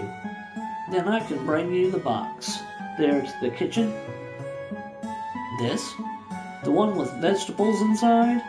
Everything looks good and delicious. Really? We actually grew them ourselves. We? Do you come from a family of farmers? Yeah, we live close by. Oh, so you're from the village? This manor is located in a village called Rakiston. Most land in the village is owned by the Rockwoodford family. The Earl's family has taken care of us for generations. They're lending us land and buying vegetables we grow. I've been taught since childhood that we need to thank the Earl's family for helping us live. I see. Is it like that for all the other villagers too? Yeah, they're here. They're helping all of us in one way or the other. We have a decent hospital and church in the village because of the Earl's family. The Ruckwafords are such major players around here. It's almost as if people can't live without them. Yeah, pretty much the milkmaid. Taking over the family means to carry a great responsibility. We entered the kitchen from the back, vegetables in hand. We brought them. That's all we have. Oh, thanks. You're so hardworking. This guy looks kind of like a dork, to be honest. It's either he's going to be a dork or a Gordon Ramsay kind of person. We'll see, I guess. I can't believe you make people carry everything for you while you just laze around and drink alcohol. Louisa, who had arrived earlier, was stunned and glared at the man in the chef's hat. I'm thinking of what to pair with today's menu. After all, one must always consider how well wine complements the food it's served with. It's very important. Yeah, that he isn't wrong there. Sure. Who is behind you? I haven't seen her before. I'm Ellen. I started today. Yeah, you? I'm Jack. I'm a chef here. I heard about you. You've really made a name for yourself. Wait, you say both. Do you mean Gordon Ramsay's a dork? Huh? You took out a villain who tried to blame you for a crime you didn't commit. Are you saying Jack is more friendly or Gordon Ramsay's more flirting? I'm assuming you're talking about Jack, though. No, it's not a big deal. Huh? You must be proud, taking my jobs away from me like that. Can you even do them properly? Yeah, okay, that's what I thought. Seems like every man is flirty in this. You're not being rude to the guests, are you? I hope not. So, who are these guests? Why are they here? Oh, they're here for a seance. A seance? It's when people sit around in a medium and talk to a spirit, right? What for?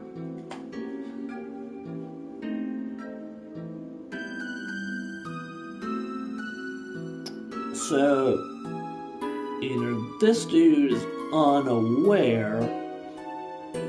How would he not be aware? How would he not be aware? If you... well, I guess Louisa was saying he's a drunk. Maybe he was drunk or something when Mr. Oliver died or something. Either that or he's just BSing, so that way it sounds like he's not suspicious or something. Apparently it has something to do with the predecessor's will and testament. Oh, is that all you know? That's kind of a weird smile you got going on there, Louisa. Do you know more, Louisa? Of course. I was originally assigned to guide the guests, after all. I see. Miss Noel didn't tell me the details of it. She didn't tell me either. Yeah, that's true. Jack definitely does seem the hero of this game. She didn't tell me either. I was a little curious, so I eavesdropped on the Lord's conversations. Eavesdropping? Amazing. That you did that. Well, so you want to know what I heard? I don't trust Louisa, though. Well, yes, I suppose. I thought so. Then I'll tell you what I know. She seems kind of happy. I guess she wanted to talk about it. Then why is question mark? So, what did you hear? In the predecessor's will, he said to hold a seance after his death. Whatever the summoned spirit says will itself be the predecessor's last will and testament. What the spirit says will be the will? Okay. That's definitely interesting. It also seems like a plot device for the murderer to be like, hey, hey, hey, the spirit said give me everything, ha ha ha ha ha. Possibly. What for?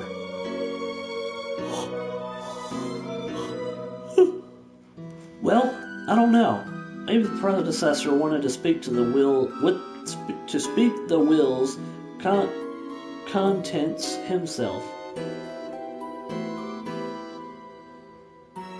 Yeah, that would be actually really kind of funny, to be honest. But can a spirit's words be recognized as an actual will? Now, Hero definitely wouldn't say that. He'd be like, oh my gosh, I'm so scared now. Like, what if the spirit says to give this manor to some chump we don't even... Okay, so he had the same logic that I did. Or my hero. No, he wouldn't. Hero wouldn't have that kind of smart logic. So if he said it, then that's definitely not the case as to why the murderer is murdering people. What? I thought the manor was inherited by the current lord. That doesn't seem to be the case. I heard the lord is just managing things, temporarily. The lord inherited the earl's title when his father died, but the estate is a different story. Yes, the title is something that a direct male inherits. The law states so. The estate itself, on the other hand, could indeed depend on whatever the will says. Yes, whether what the spirit says is officially recognized as a will is a different question, but still. Speaking of which, Mrs. Grace said that Mr. Irving may not be the head of this manor. So is this the reason? Hey, do spirits really exist? Will the predecessor spirit really be summoned at this meeting? I don't know. Maybe the whole spirit thing is just a big facade, and the medium just says whatever they want to say. Apparently that sort of deception does tend to happen a lot. You don't say. If something major gets set in stone because of the lies this medium spouts, what will happen to Mr. Irving? I worried about the upcoming seance.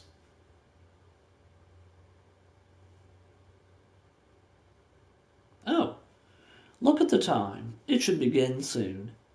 I had been so busy with my usual chores of cleaning and serving our guests that I hadn't realized that it was almost 9 p.m. The seance was scheduled for that exact time in the reception room. Ellie, come with me. Suddenly, Ms. Noel appeared at the living room door. Yes, ma'am. Yeah, that definitely looks like your standard seance setup.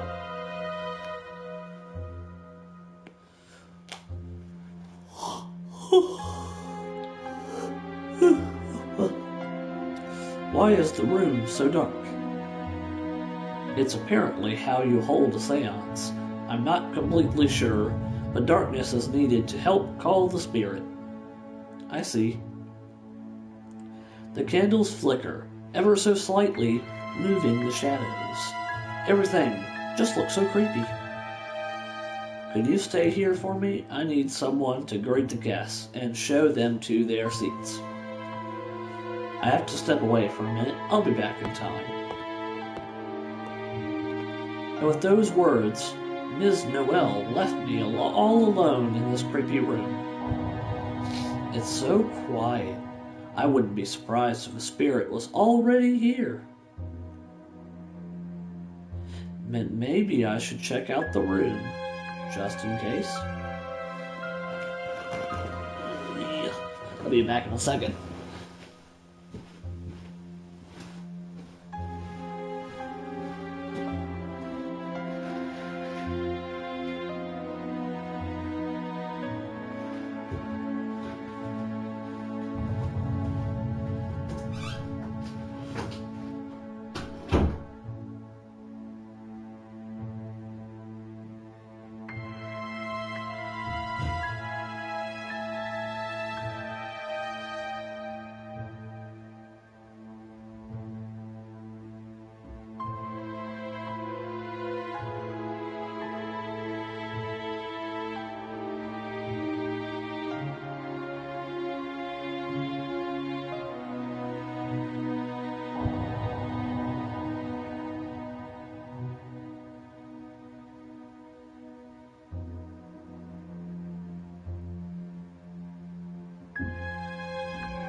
Start.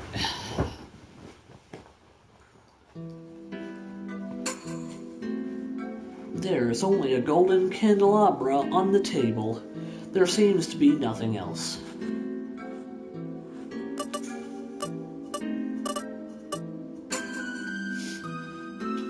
The 3 candles are lit. This is the only light in the room. I looked into the shelves and found a piece of paper. Smells kind of nice. Refreshing and slightly sweet. It reminds me of lemons. I think I've seen everything in this room. At least I don't think that there are any spirits around yet. Yeah, because I haven't started the seance yet. I guess, yeah, spirits can always be around, but really, what kind of statement was that? A sound startled me out of my reverie. Yeah! Ellie, what's wrong? Ah, Mr. Irving. Pardon me, I thought you were a spirit. A spirit? The seance is about to start, so I thought that the spirit might already be here. Even before being called, I don't think spirits are in any kind of rush to do things. Oh, I see. I don't know much about spirits. Me neither. My family were the superstitious ones, believing in ghosts and demons and such. Then the medium, Miss Mahi, I don't know. You know her through your family? I heard that she has been here before. Yes, she has. But that time wasn't for a seance. Mr. Irving grew quiet. I wonder why. There are so many things I want to ask him, but is this the right time?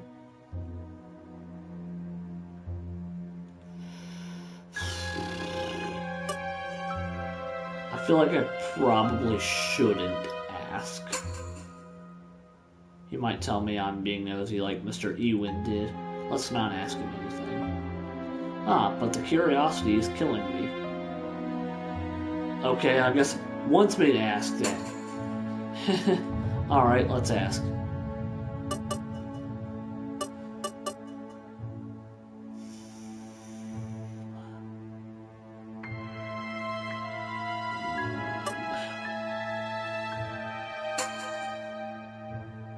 I heard that this seance was something that your father wanted.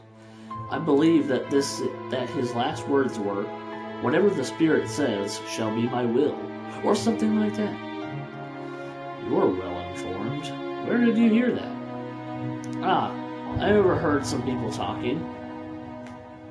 I see. Even the servants knew.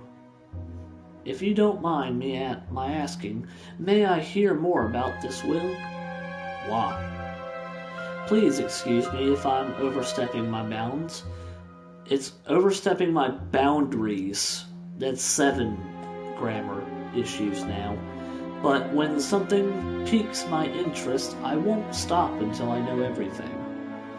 Your curiosity is amazing. Is that how you were able to figure out the truth behind the broken statue? I'm not sure. I don't really understand it myself. If I tell you, you might be able to figure some things out for me, to be honest. There are so many things that I am unsure of recently. Oh, really? What's bothering you? Oh, please excuse me if I'm being too nosy. You're not. I'm glad you're interested. It might be worthwhile to talk to you a bit. Where should I start? Go ahead, ask me anything. I'll answer each of your questions to the best of my ability. So thank you. Okay, so firstly, why did your father want to have the seance in the first place? Honestly, I don't know. Perhaps it is because I was estranged from my family. Estranged? I started living in my university's dormitory and never really bothered returning here unless I had to. I hadn't seen him in such a long time then. But that's why I want to at least fulfill his last wish. It's all I can do for him now. So that's why Mr. Irving decided to start having the seance. But the medium, is she a real one? Will your father's spirit actually be called to this room today? I don't know. As I've said, I'm not familiar with all of this. What would you do if it was all fake? Fake? I'm not calling Miss Mahi a fake, but I've heard that some mediums are. I can't deny that. Although I've met her in the past, I don't really know much about her. I call her here because my father named her. Well, then what if Miss Mahi starts saying something extraordinary? Well, she says something about fortune. I'm thinking I should talk to a lawyer first, whether she is real or not. And I know a perfect lawyer you can call. I'm not sure whether words spoken during a seance. They misspell a seance there? Yes, they did. That's 8. 8 grammar issues now. Could be recognized as a will. I'm sure this will be a first. I see. Yes, I've never heard of such a will before. I have no idea what she'll say, so I don't even know what to expect. There are so many things I don't know. Even some of the guests I am unfamiliar with. The guest that Mr. Irving is unfamiliar with is probably Ewan. The guest you're unfamiliar with is Mr. Ewan. He did tell me that he wasn't related to the Roquefort family at all. Is that so? I don't know anything about him. I wonder why my father invited him to this meeting. You guys talking about me? Yeah, Mr. Ewan. We hadn't realized that Mr. Ewan had been standing behind us. You are, I'm sorry, did I offend you? Nope, I know I don't fit in here, so I don't blame you for talking about me. But you really don't know who I am. No, I asked my butler, but even he said that he couldn't recall any relationship between you and my father. Alrighty then. Do you know? I don't have a clue, but if I were to guess, and it'd be a stupid guess, tell me anyway. I want to know. Like, you and I are actually brothers or something like that. What? How ridiculous. Haha, I told you so. Who exactly is Mr. Ewan, I wonder? I can't get a read on what he is actually thinking. While I was gathering my thoughts, Mr. Irving's relatives began filing into the room. So is he being serious or is he being sarcastic? That I don't know. I guess we'll have to find out. Oh, Irving, you are already here. I was looking for you. Oh, I like the ambience. Feels like something could jump out at you. He's his sister. That's true, he might be a female, you never know. Must we do this in such low light? After all, I'm not too sure about this. Ms. Noel was back before I realized. She was standing in a corner next to Maurice. After a while, Miss Mahi also appeared. I see that we're all here. Shall we begin? It's starting. I'm feeling kind of nervous now. Could I ask that you sit next to someone of the opposite sex? Then, could you please hold hands with the people on either side of you? Opposite sex? We must even out the energies. Men are positive, representing light, and women represent the negative, or the dark. So I wonder if she's saying that a female is the killer of this story. Who knows? I don't really understand all that, but Irving, I'll sit next to you. Certainly. if you insist. Then Uncle William sits here. Have a seat. Haha, I'm honored. Well, otherwise that person will be next to me. Oh, but then he'll have to be next to my mother. I mean, it certainly is sexist, absolutely. That's alright, Layla. It's better than you touching me. Mother, thank you. That averse to holding my hand, huh? You don't want to touch commoners? I wonder if that's what it is. What a terrible thought.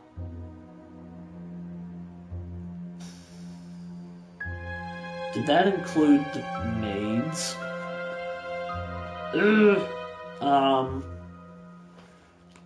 Hold on, let me save this.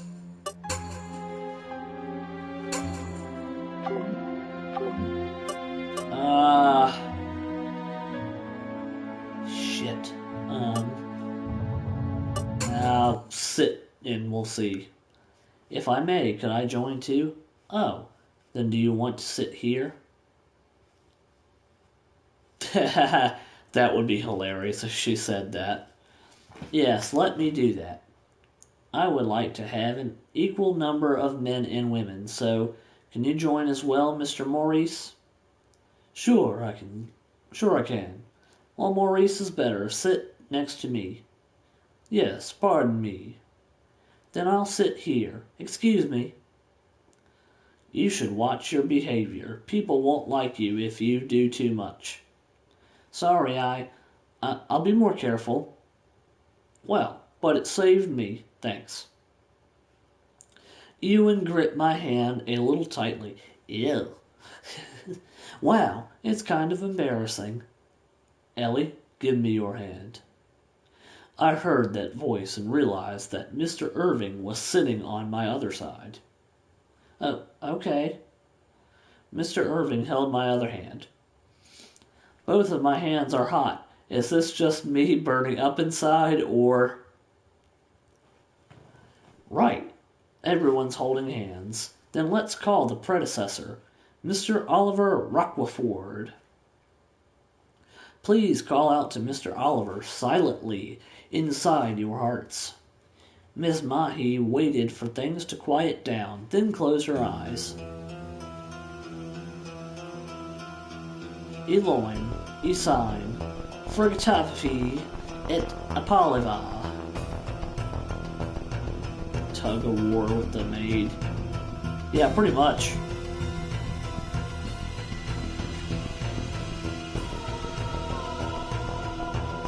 Is this a spell? One calling spirits? The mysterious words pierced the darkness, repeating over and over again. I felt the room getting a little colder. Before long, Ms. Mahi called out to the void. Mr. Oliver, are you there? Mr. Oliver? I looked around instinctively, but there was nobody like him here. I can't see anything. Is my father here? Yes, he is here. Please sharpen your 5 senses. Can you not feel something there? I'm not sure, but I feel that the room has become colder than before. Oh, please. You're just imagining things, surely? If I had to say, I do feel like there is something in the darkness. I can't tell. Is the spirit saying anything? Yes, he is saying that he wants to convey his last words. His last words? Could you please hand me that paper? Such is the wish of the late Mr. Oliver. Oh, okay.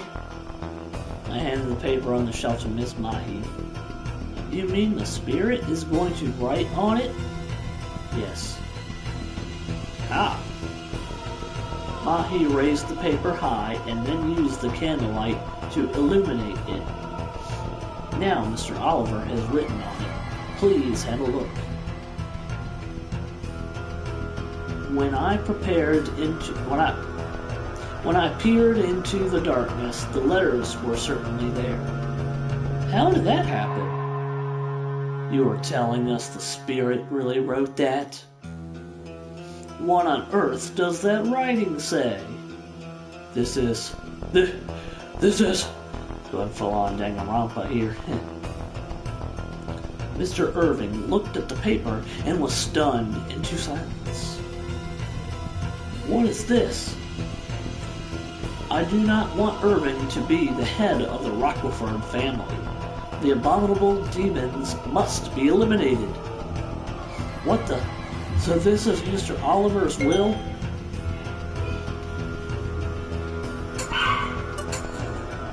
Dogs and cats get in there. Why? Why would he say this? In Mr. Irving's attempts to snatch the paper away, it brushed against the candle flame and caught fire. You done messed up, Ron. Oh my. In an instant, the paper had been reduced to ash, and then the fire wisp of smoke. Wow, okay. What did the rest of the will say? I could read only halfway. Did she just rhyme there? Say halfway? No one likes a rhymer. Same here. So no one read to the end. We'll just have to ask him to write it again. Unfortunately, after what just transpired, it seems Mr. Oliver's spirit left us. Well, of course he did. Left us? Can't we call him again? I believe it'll be difficult to call him again today.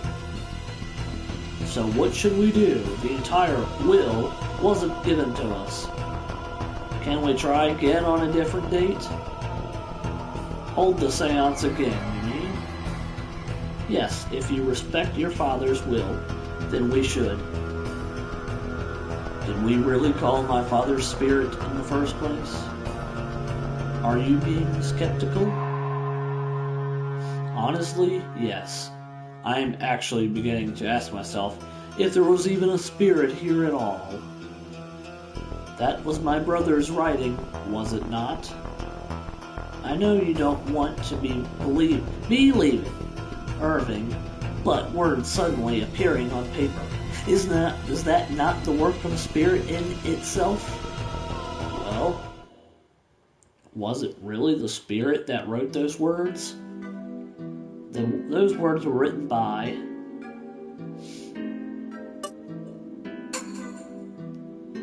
I don't think it was the spirit that wrote those words. Ellie. The reason the words appeared on the paper is maybe that paper was prepared in advance with the words written beforehand. That they suddenly seemed to appear. It's because the words... I think it was the flame from the candles that revealed the writing. The flame from the candles revealed it? You know, the writing did look kind of brown. Maybe they were hard to see because the candlelight was so dim. I checked the paper before the seance began. It smelled like lemon. I think the words were written with lemon juice and were then revealed by the candlelight. The message itself seemed to appear after Miss Mahi held the paper up to the candles, right? Does lemon juice really work that way? I say, Puddin', if you know that, please answer that, because I'm kind of anxious about that now. I see. I thought she held the paper over the candle because the room was dark, but it was to get the words to appear. Oh, it does? Okay. Interesting. Do you have anything to say for yourself? No, nothing. Only that I didn't know. Oh, invisible ink is lemon juice? Oh, nice. I did not know that. Didn't know? Yes. All I did was obey the words of the spirit. It was you who prepared the paper, wasn't it?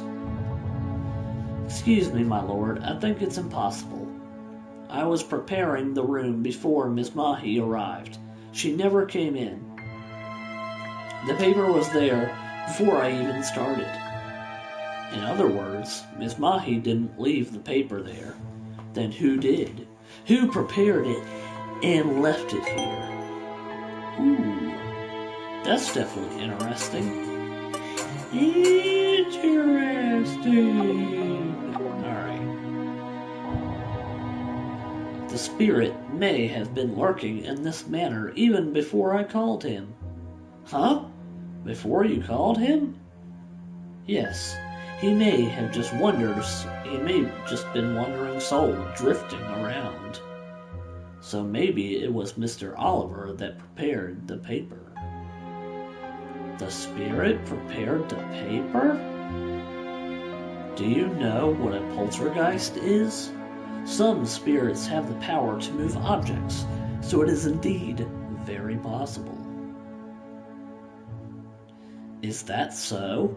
I don't know much about spirits, so if someone insists that it's spiritual power, then I can't deny it. Very well. There will be no more discussion now. As to the possibility of further seances, I'll let you all know later. Please wait until then. With those final words, Mr. Irving left the room.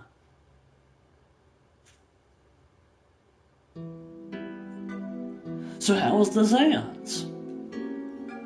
Did you see a ghost? I wanted to be there. Are you okay? Did anyone get possessed? After I cleaned the room, everyone started asking me questions. I think everyone is curious to find out. I know how they feel. But what should I say? That the predecessor's ghost didn't want Mr. Irving to be the head of the family and called him a demon?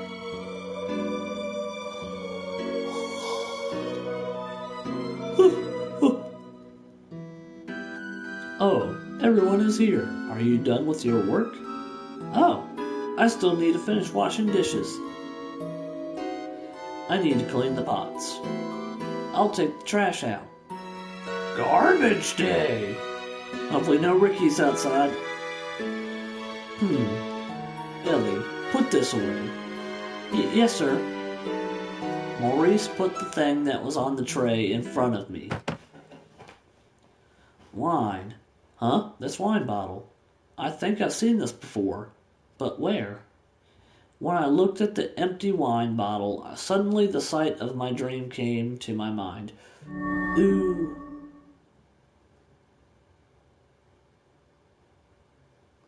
A part of my vague memory became clear. A glass and spilled wine. Why did I remember now? Is this wine bottle related to Mr. Irving's death in my dream?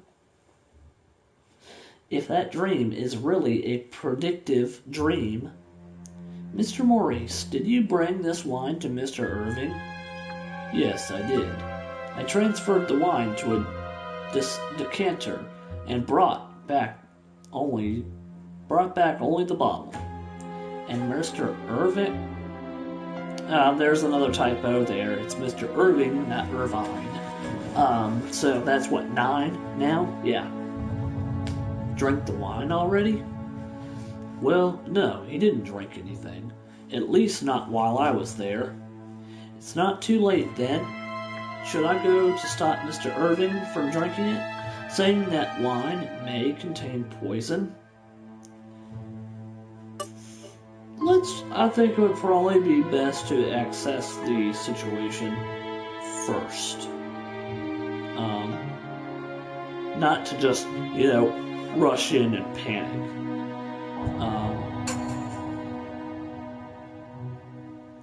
Because, that usually wouldn't be very good. I want to stop Mr. Irving from drinking wine immediately, but there is no evidence that it contains poison. All I'm going on is that dream I had of his death.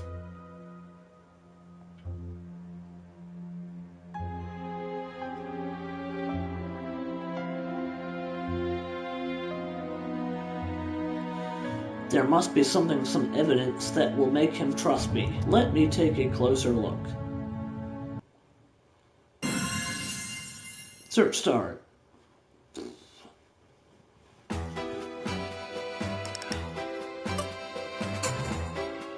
I brought the wine to the Lord's room. I transferred the wine to a decanter and brought back only the wine. Well, no, he didn't drink anything, at least not while I was there. Okay. Good enough, good enough.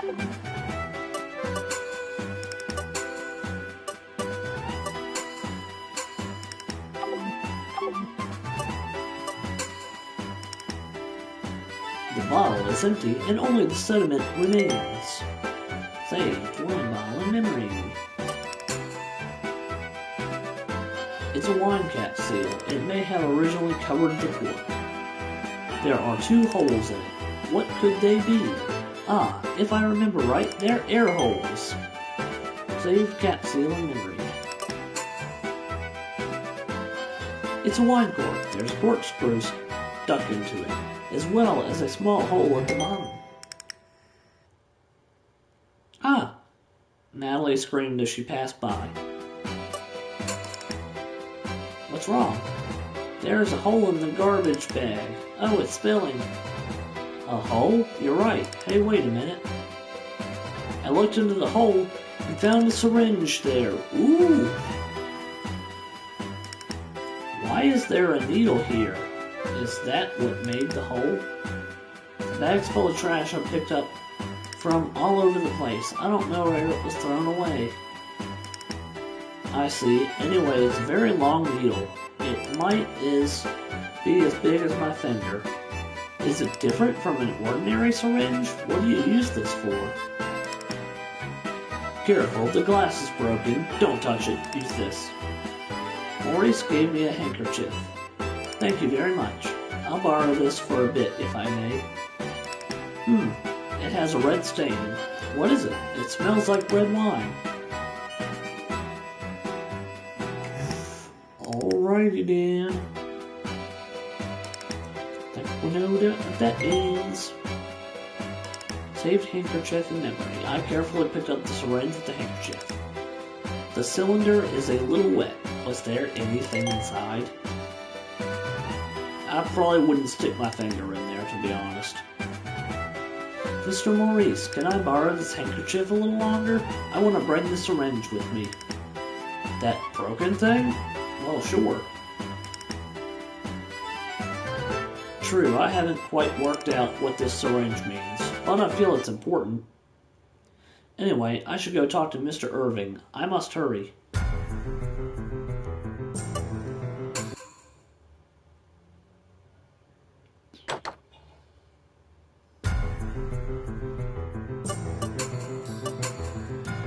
Save right there. That's a good saving point.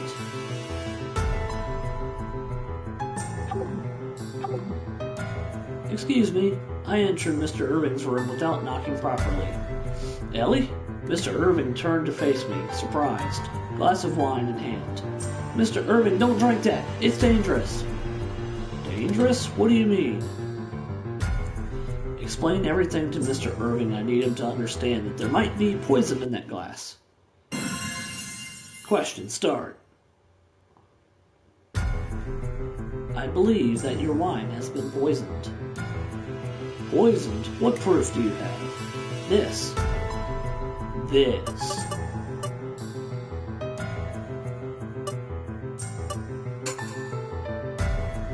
Is that all? It doesn't look like proof to me. That wasn't enough to convince him. Fuck.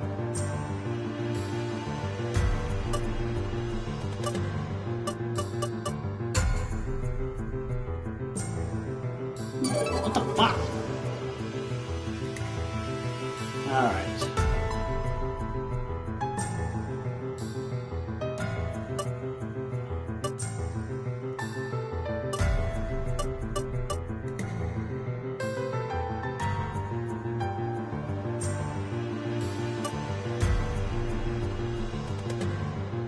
No rush. Yeah. Seriously.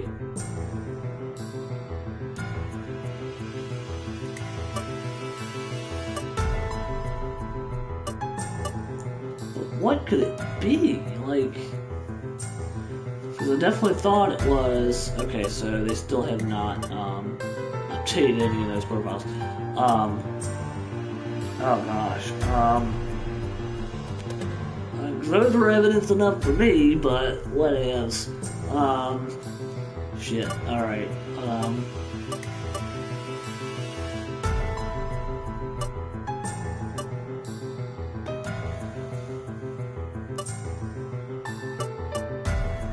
It's probably...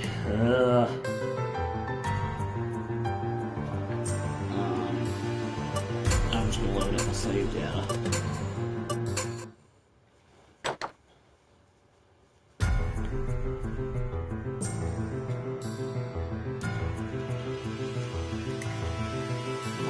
Person fucking square.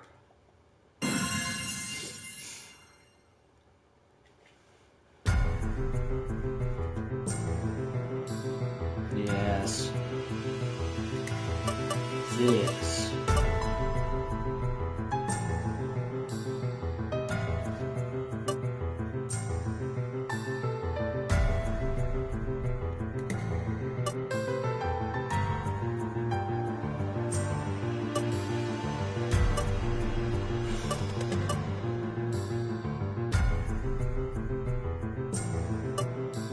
It's one of these three, I'm pretty sure.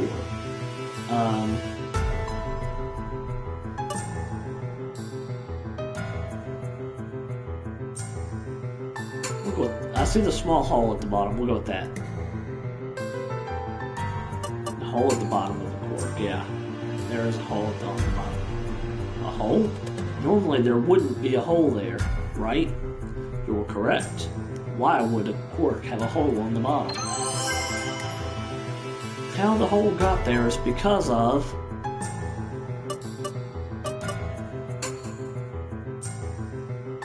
there's a hole because someone put a syringe through it. The length of this needle should be long enough to pass through the cork completely. A syringe? That's how you think my wine was poisoned? I can't prove whether the syringe contained poison or not, but I have no doubt that that is what happened. Why are you so confident that my wine has been tampered with?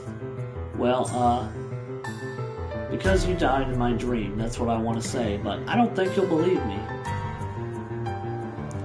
This wine was taste tested for poison by Maurice, and nothing happened. Tested by Mr. Maurice? Exactly, so I am questioning whether or not you are being truthful. I was just with Mr. Maurice not too long ago, and he seemed fine.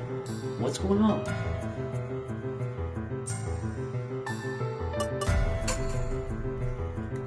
Maybe Maurice didn't actually drink any of the wine. He didn't? Why do you think so? My proof for Mr. Maurice not drinking the wine is... it's gotta be...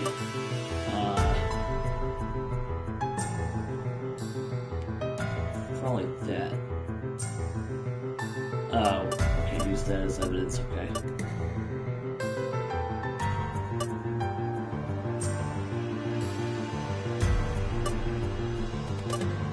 It's either gotta be these two. I'm gonna go with the cap seal just because we haven't used that yet. No. Alright.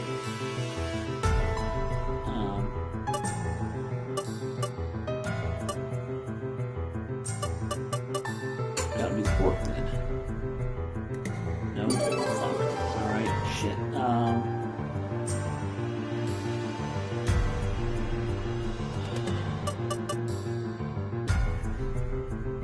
I mean, we haven't used the handkerchief, but that doesn't prove anything.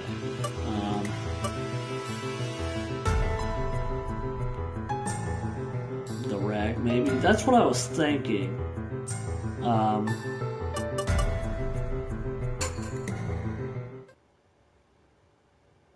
Yep, cool, perfect. Come to think of it, after Maurice took a sip, he wiped his mouth with his handkerchief. He must have spat out the wine into it. I think you are correct. His handkerchief is soaked thorough. Oh my god. Question finished. Anyway, let me see if there really is poison in this glass. You can do that? Certainly. I study pharmacy at university. I'm pretty sure there's supposed to be a word in between at and university. I study pharmacy at university. Yeah, I'm going to consider that one, so that's what, 10 now? I brought my equipment and reagents from my dormitory. Oh, fuck, I didn't finish that. So as long as it's known poison, I should be able to detect it. Oh, how wonderful. Studying pharmacy? It'll take some time to find any results, so you may go back to work. Oh, right. I'm supposed to be working right now. I shall go downstairs, but may I come back and hear the results? Of course. I bowed and left Mr. Irving's room. Oh, Ellie. Oh yeah, I'm gonna save that real quick now that we got past that. Oh, Ellie, here you are. As soon as I returned to the first floor, I met Mr. Maurice. Yeah, for real, he does need firing. What was all that about earlier? You were in such a hurry. I went to stop Mr. Irving from drinking his wine. His wine? Why? What was wrong with it? Before I answer you, I have a question of my own. I heard that you had taste tested Mr. Irving's wine before giving it to him, but did you really drink any? Huh? What are you insinuating? This is the handkerchief that I borrowed off you. However, it seems to be soaked with wine. Perhaps you spat it out. Oh? Oh dear. That was careless of me to give you that handkerchief. Yeah, it certainly was.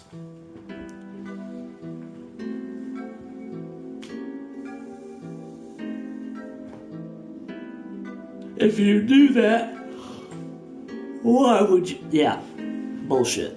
Bullshit. Straight bullshit. And so you pretended to taste my lord's wine. I don't know if she meant to say my lord. She might have, I don't know, I'm not going to count it. Now, couldn't you have told him the truth and not gone through with it? Liar. I have turned down the role before when I was feeling ill. However, it has just made my lord worry me. It just made my lord worry me. And my health. Ever since then, I have kept my state of health to myself. Taste testing for poison is an old tradition. However, there has never been an instance of poisoning in this family. The wine distributor is also highly reputable. Yeah, you know why you didn't have to this time? Because you knew it had poison in it. At the very least, I smelled my lord's wine, and there wasn't anything odd. If I'm not mistaken, and I don't know pharmacy stuff here, I don't think you can smell poison. Am I wrong or am I right?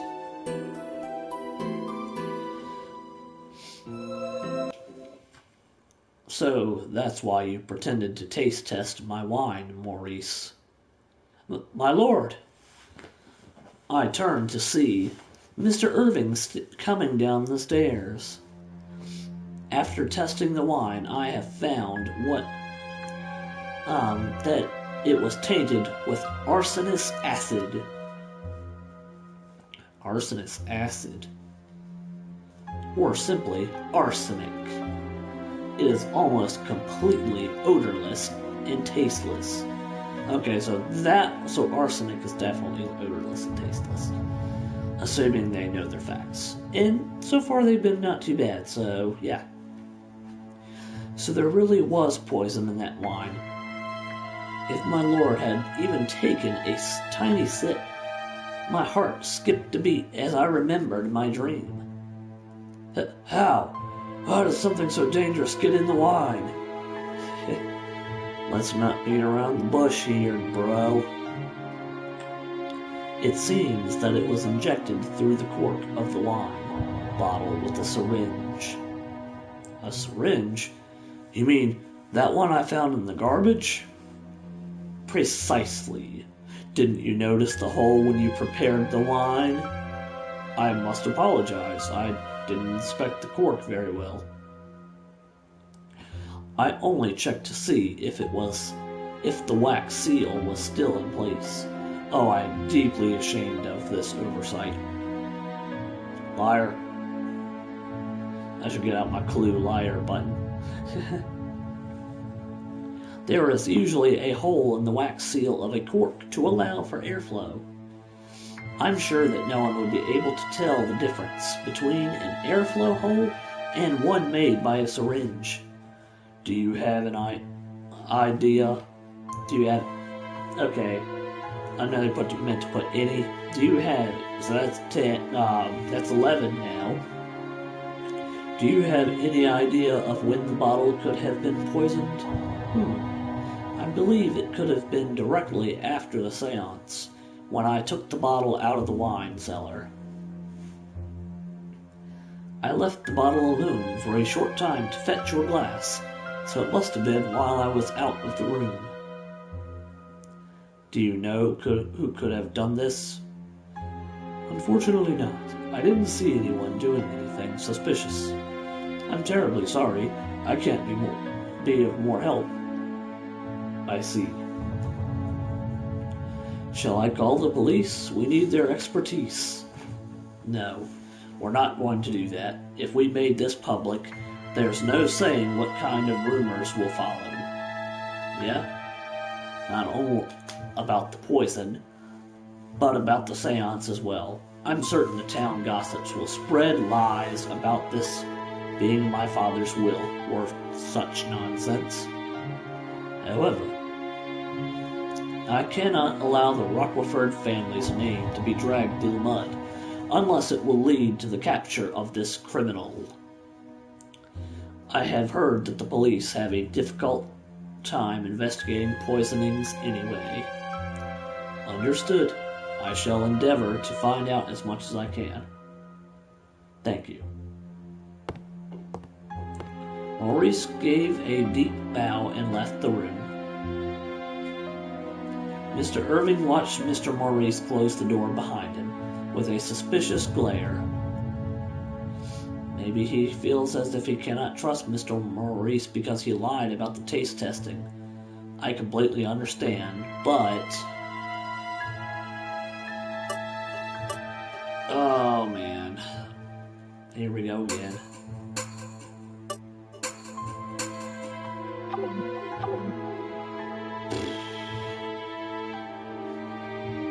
This is a hard decision. Talk to her, don't say anything. Any medium, I don't know, cause, no, I'm not gonna do it that way. Not sure what I should actually do.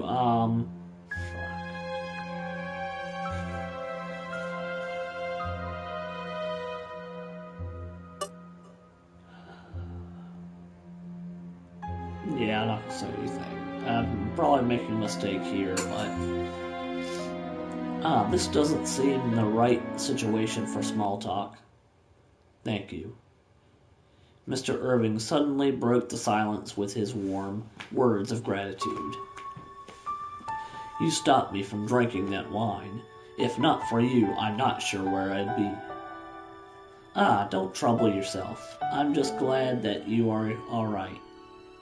I'm glad someone around here is happy to see me still breathing.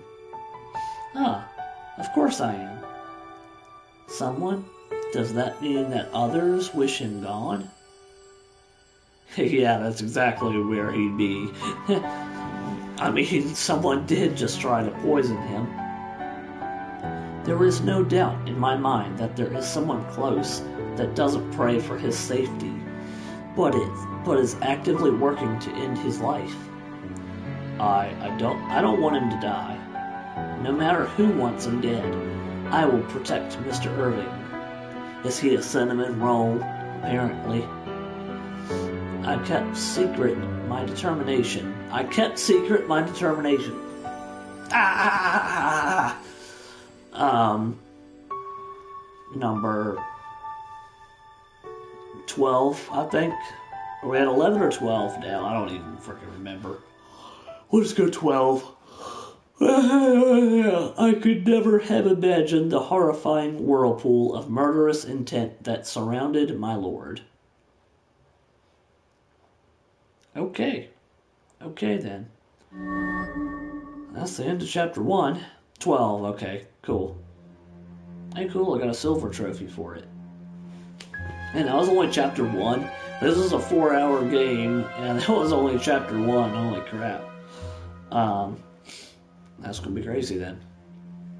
I had a dream again after the poisoning attempt was made. Mr. Irving, the light gone from his eyes. Is he dead? No, it can't be. Why is this happening again? You really are going to sleep forever. Enough already. Oh my. Suddenly the blanket was torn off and I jumped up. In front of me was Louisa. A cold look on her face. Yeah, I guess she would have a cold look on her face. Alright, so at the end of chapter 1, I mean, everyone is kind of suspicious, but it's going to be the person you least suspect. At least that's what it usually is. I'm going to go on a wild guess here and say the fiancée, Layla, right now. That's what I'm going to say right now. Ah, where's Mr. Irving? What? You must still be asleep. Gosh. It was a dream. But to dream of death again, is this also a prophetic dream? If so. Anyway, I've woken you up now. Get ready and come to the hall. Oh, yes, thanks. I don't want you to come back later and say that I didn't wake you. That's all. Well, there's only 10 minutes left to start work. That's on you. You've been in bed this whole time.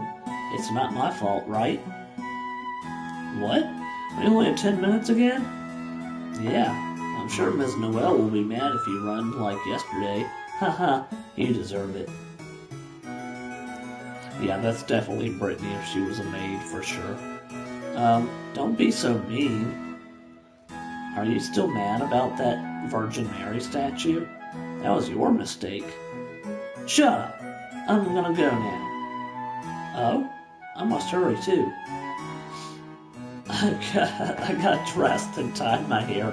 Oh my. Am I gonna make it? Yeah, she is really a bitch. Another morning rush to get ready. I get me a drink real quick in the back. Excuse me.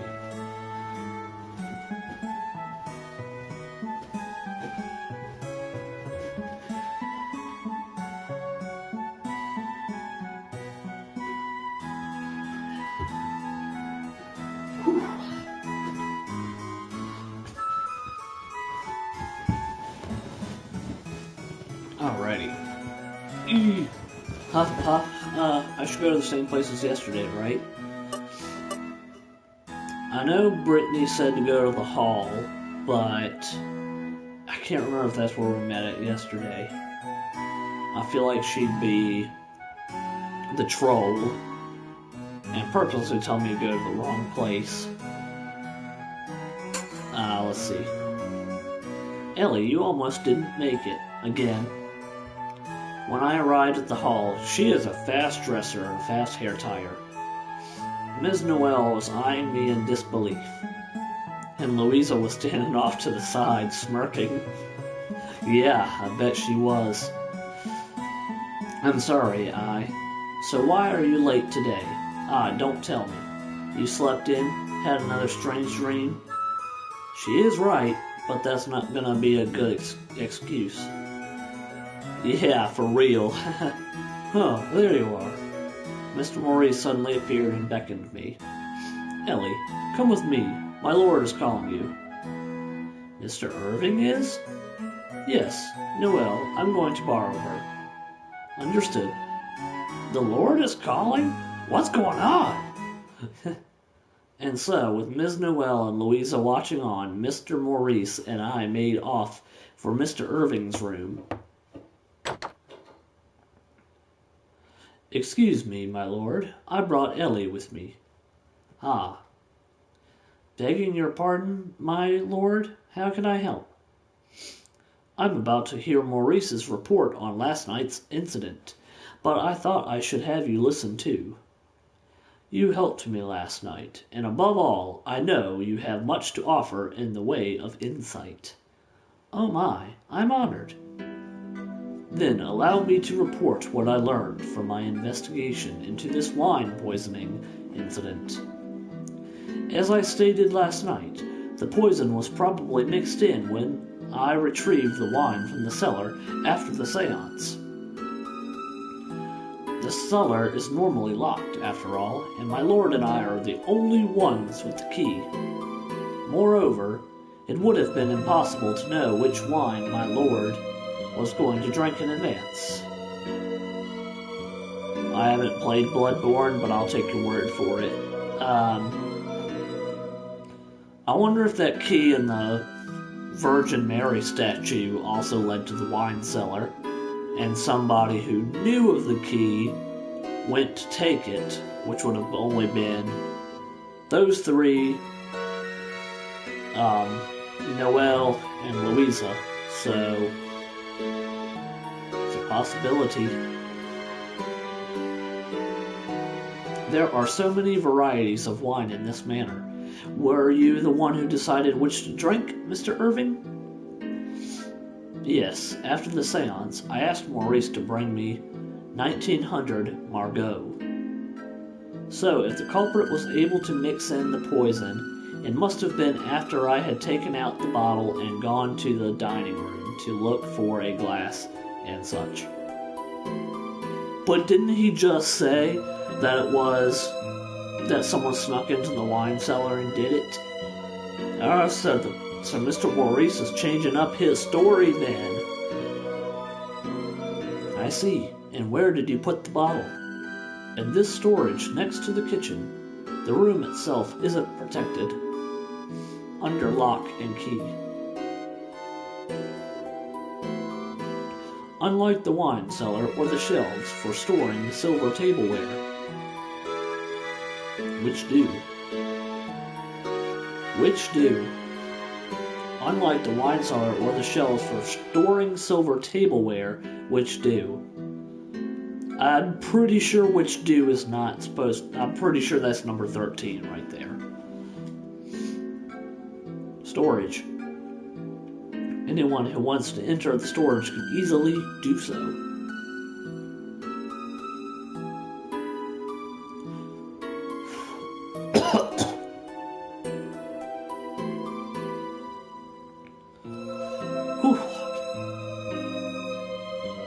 There we go. Just need to take a break from talking for a second. And nobody would be able to see them either, so as long as the door was closed.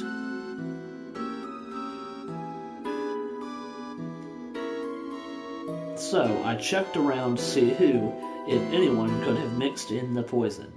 But it seems nobody has an actual, alibi, I believe it is called. No one has an alibi.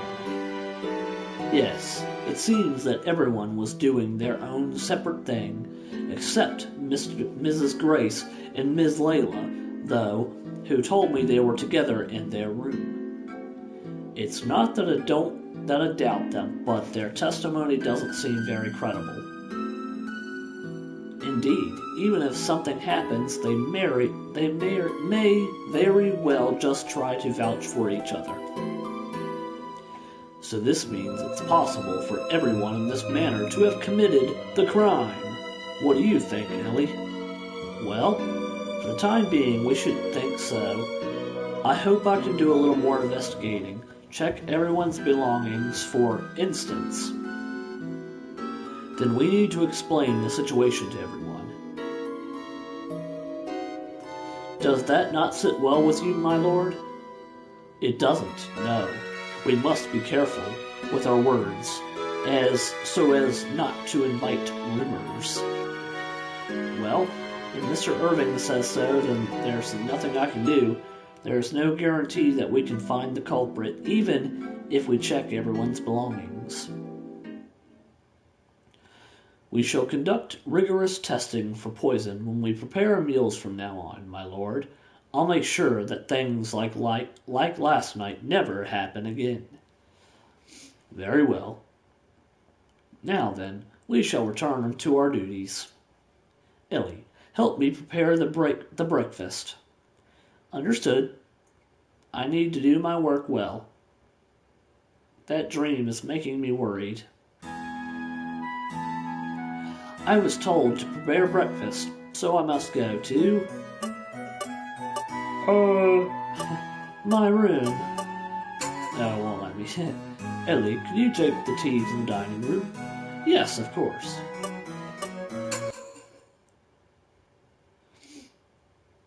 When I went to the dining room, Mrs. Grace, Ms. Layla, and Mr. William were talking. That seance was something else. I can't imagine how shocking that was to Irving. I'm gonna save it real quick.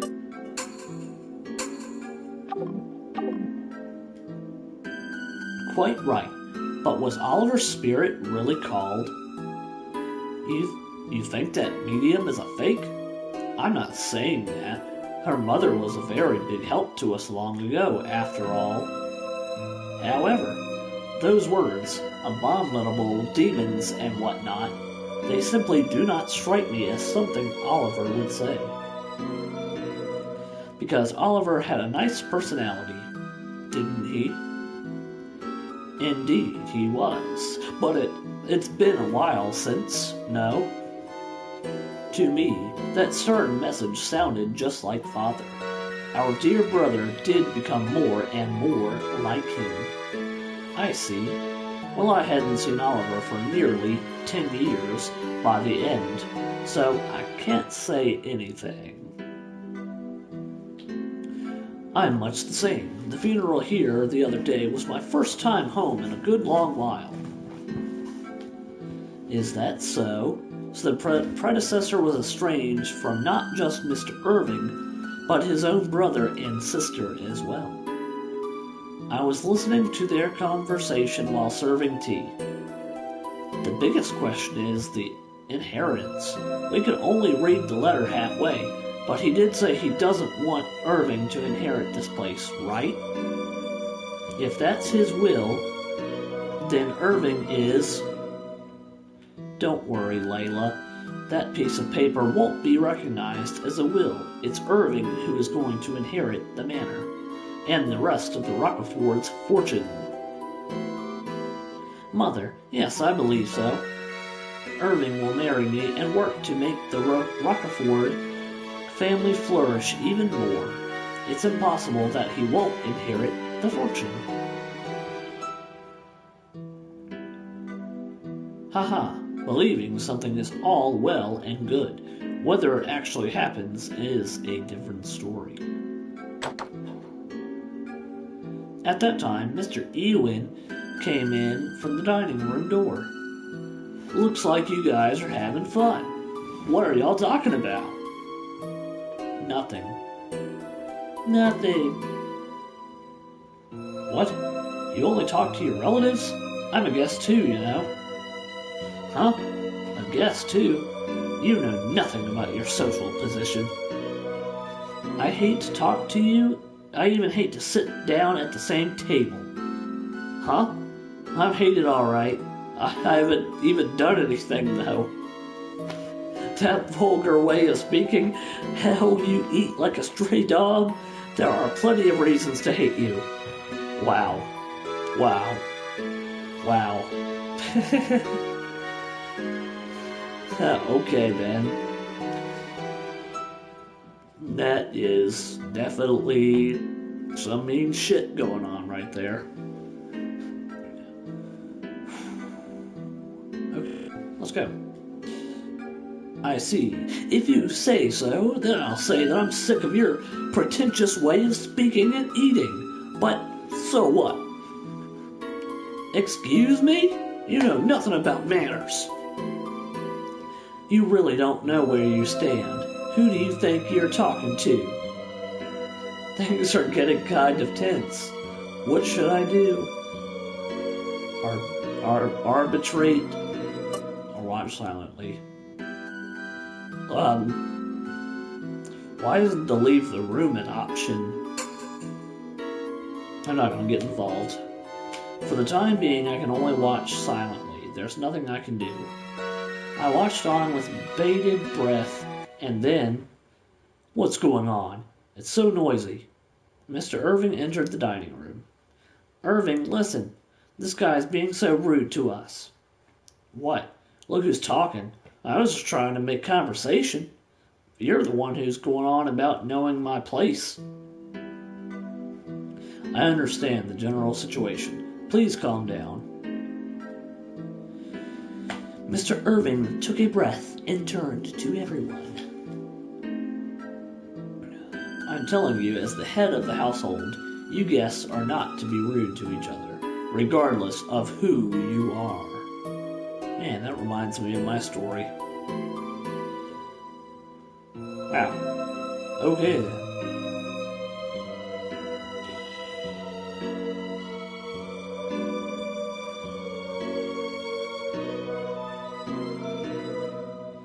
As long as you stay in this manner, I don't want you to make people around you uncomfortable.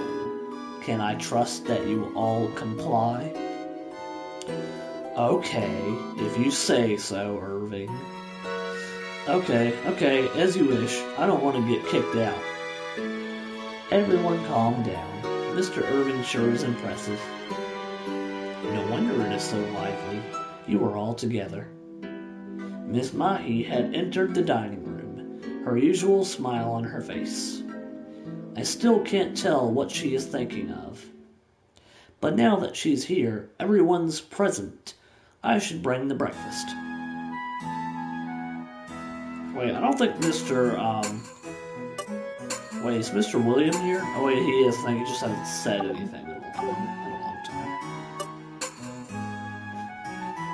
As I entered the kitchen, I heard Louisa talking loudly. And then Lady Leela called Ewing a stray dog. I swear it was like things were about to get physical. Oh, that's how you should start the morning. So who won? They seem to enjoy talking about it, even if they are exaggerating a little bit. Look at all of you.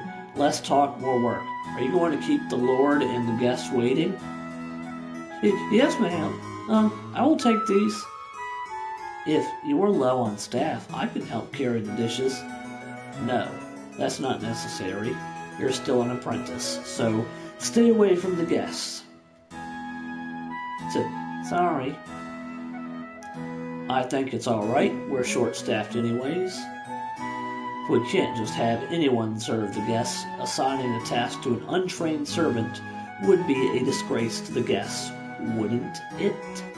I mean, I don't know anything about being a maid or a butler, so I don't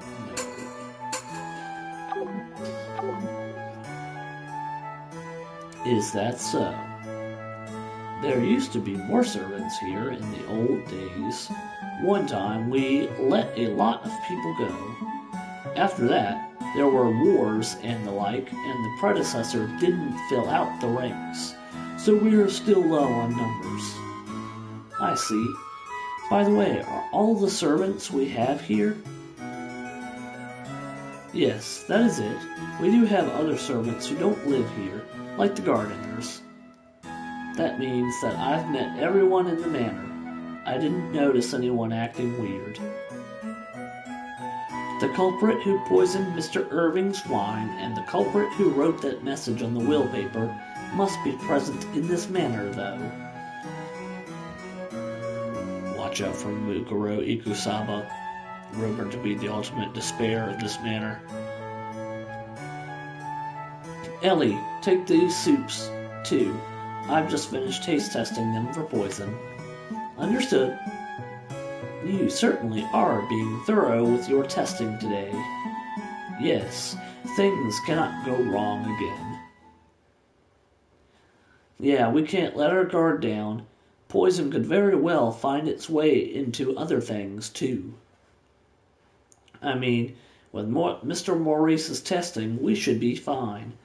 But still, I need to be on the lookout. Just imagine if he did test poison and then just fell out and died. Well, it's just a butler. He can be replaced. He's deplorable. Regarding last night's interrupted seance, I've decided not to continue with it tonight. Mr. Irving's announcement came after breakfast. I'm still considering our options going forward. I hope to come to a decision as soon as possible, but that's how what worked with lords and kings.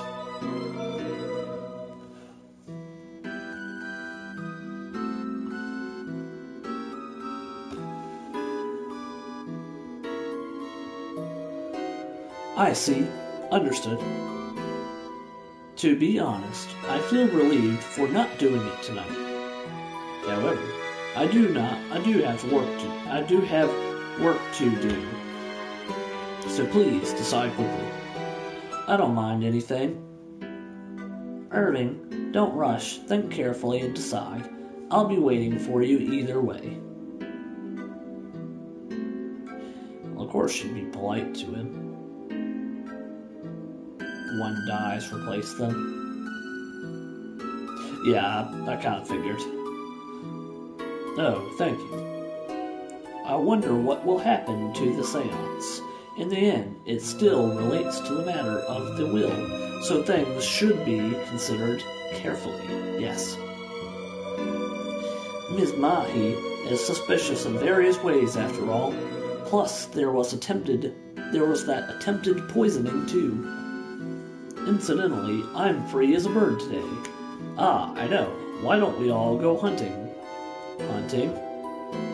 There is a hunting ground behind the mansion. Peasants and other birds are bred just for the occasion. Oh, how nostalgic. We used to go hunting with Father. I miss those days. Speaking of which, there was a walnut tree there. Irving, do you remember that we went to get walnuts when we were young? Of course. We used that tree to mark where the ground was itself. What? Wow. So there's even a place to hunt here? Nobles are amazing. So, what do you say? I think it would really help strengthen our relationship. Unlike the past, there are no hounds now, so it may be a little difficult, though. You have to search and get the prey yourself. Well, no objections here. It's been a while, and I'm itching to test my skills. I can't hunt, so I'll accompany my mother. I'm sorry, but I can't kill. Is that so?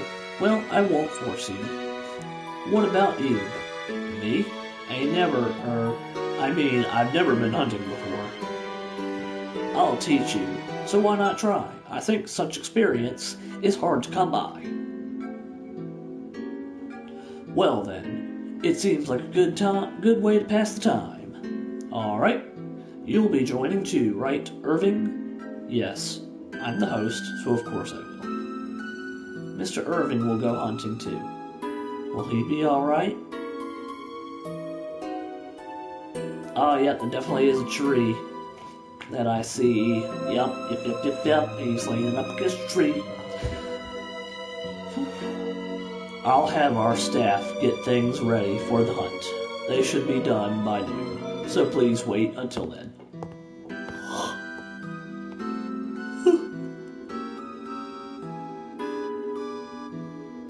Several trees, yeah, there were several trees in the background, yeah.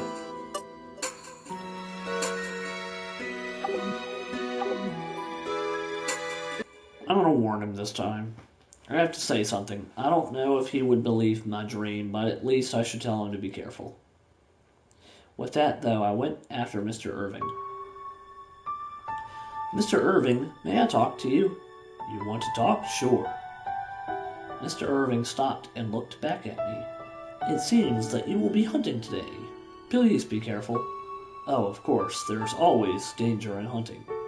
No, not that. Someone may come after your life again. Ah, yes. That was just what happened last night. For example, what if the participants start shooting at you? Is that not a possibility in itself? I don't think so, no. At least not during the hunt. For one thing, I'll be out of their range. Out of range? Does that mean everyone will act separately? Yeah. When we rock a forest hunt together, we always take charge of separate areas.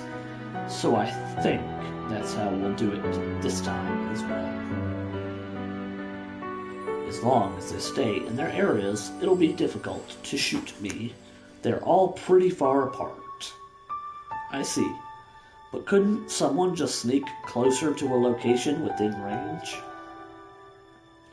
It's not impossible, but the hunting ground is in the woods, so I think it'll be hard to find me. I'll be on my guard, though. Do please be careful. You see, my lord, I actually had a dream. A dream? A dream that you were killed. Actually, I sometimes have prophetic dreams. That's why I knew someone was trying to poison you last night. Prophetic. I know, it's hard to believe. In any case, please be careful. Alright. He still seems to be on the fence about it all. I guess it's not something you can just believe right off the bat. No, it certainly is not. Not one bit, but...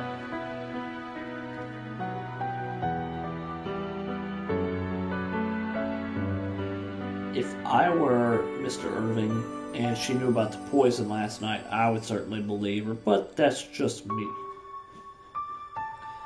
Ah, speaking of which, my lord, I will be checking for any suspicious activity around the manor on my end, too. You will you? Yes, I promise to do everything I can. You did. You really are like a detective. Am I? I don't think it's such a big thing. Still, if anyone can get to the bottom of this, it's you. Your logic behind the poisoned wine incident was super B. I know it's actually superb, but it just looks like super B to me. So, if I were to read detective novels myself, would I be able to reason like that? Yep, detective made, yep. Who knows? But if you are interested, please do try to pick some up. There are so many interesting stories. Yes, like the murder at Cutter Edge Estate. Let's start with that one.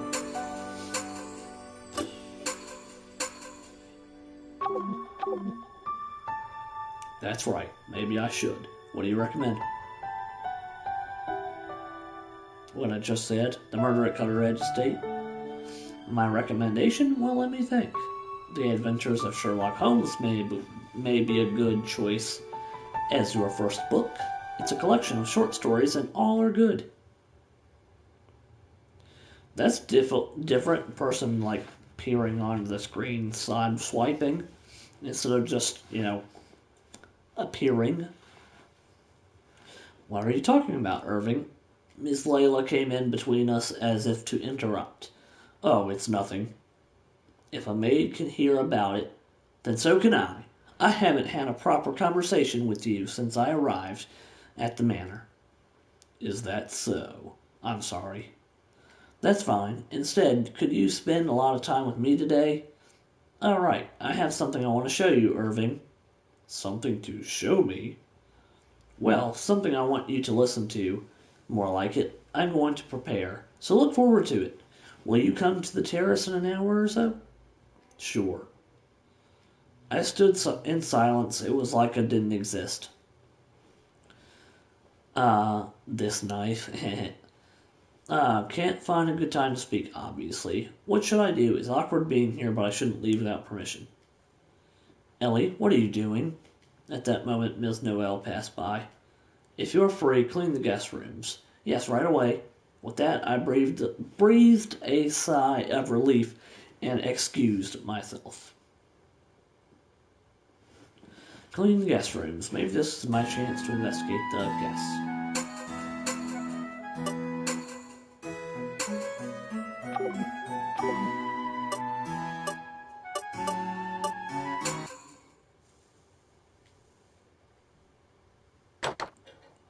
Oh, you are here? At that time, Miss Layla entered the room. Yes, I was about to clean. Should I leave? I'm going to practice my violin, but you can stay if you don't bother me. Violin? You play? She just said she's going to practice the violin.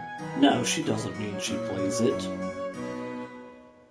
Yes, ever since I was a child. I'm pretty good. At least I am now. Irving told me otherwise a long time ago, though. Mr. Irving told you that you weren't good? Irving was mean when he was a child, but back then... What's wrong? Pretty sure he is laughter, not crying. What? Oh my gosh, this game. Well, he told me that he'd marry me if I could master Concerto No. 4, Winter from the Four Seasons. So I practiced very hard, and now I'm good at it. Once Irving listens to this song, we'll be officially engaged. Huh? After listening to a song, officially engaged? You said you were his fiancé last night? Are you saying that was... It's as good as an engagement, right? We made a promise. She does look 14. And they haven't said what her age is either. The only person they said the age of is Ellie, and that's it.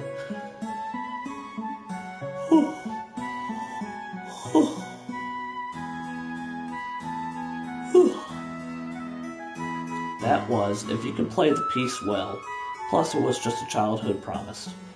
I wonder if Mr. Irving thinks that he is engaged with Ms. Lisa. I mean, Lila, whatever.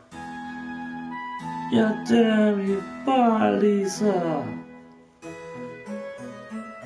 I don't have time to chat. I need to practice now, while I still have time. Irving and I have a meeting arrangement. Ms. Lila, I don't know, took out the violin and placed the bow on it. Oh. At that moment, one of the violin's strings broke. It's not the time for this. I need to restring this. She fetched a bag from her wardrobe and began to rummage through it. Huh? What is this? Is something wrong? The string is missing. I had an extra string in here, inside this pouch. The paper bag that Ms. Lila showed me was indeed empty. What are you laughing about, Puddin'? Where did it go? I know. You stole it. I stole the string? Me? No, it wasn't me. I didn't do anything. But there wasn't anyone else here until I came along. It was just you, alone. If you didn't steal it, then explain why it's missing. Oh, okay, yeah. I was like, it's convenient too now, isn't it? Why do I need to explain that? What should I do?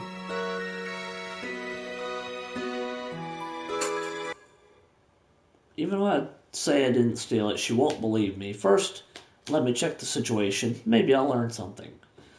May I see the pouch, please? Sure. Why does it look like there's like dirt or ash or something all over it?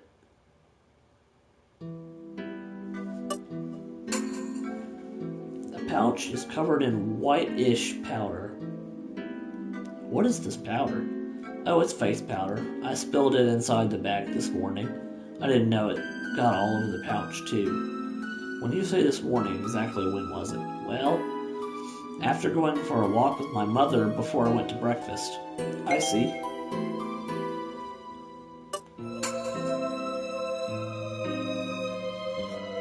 When was the seal broken? It wasn't open last night when I checked before bed. I haven't checked since then, though. So did the culprit open it when stealing the string?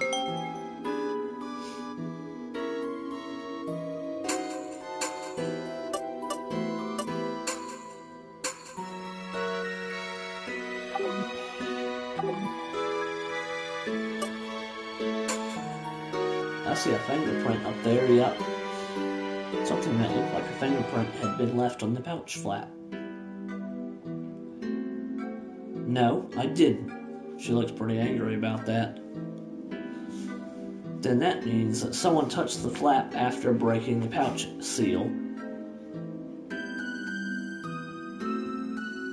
Yes, it is on the inside of the opening. And the face powder was spilled immediately after that, I guess. I read about fingerprint collection in a novel before. When you touch things, oil from your fingers remains in the form of a fingerprint, and you can collect those prints by applying fine powder. This fingerprint may have remained here in the same way. I think I understand the situation pretty well. Maybe I can prove that I didn't do anything.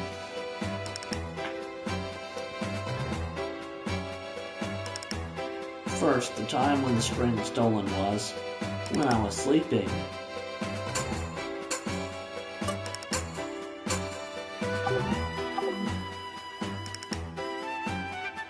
She said, what did she say earlier? She said,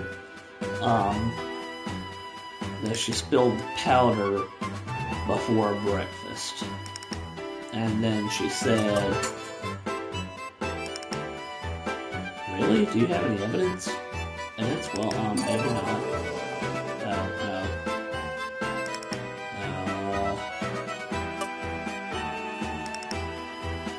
Probably you're right, man.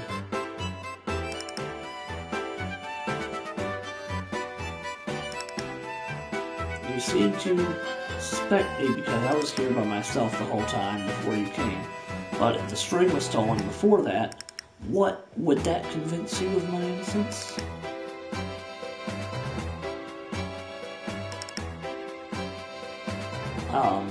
The opening.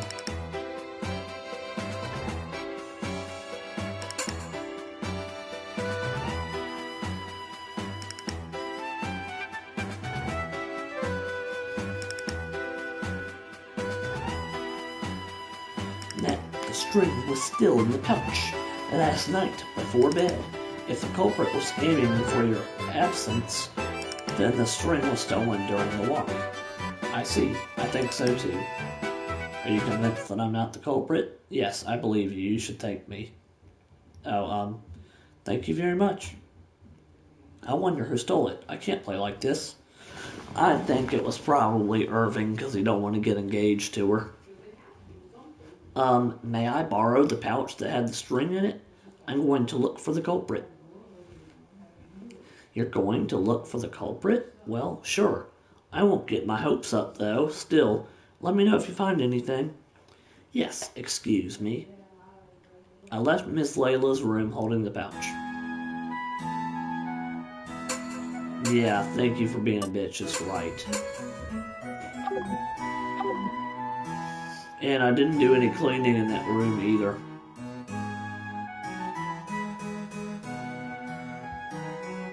Alright, oh,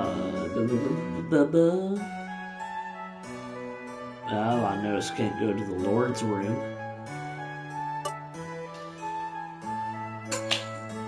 Oh shit. Oh.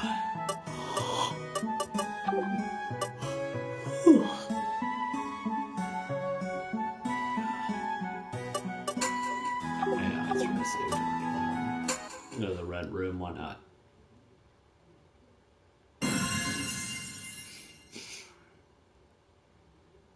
Yeah, for real. Especially since she can't practice her violin now.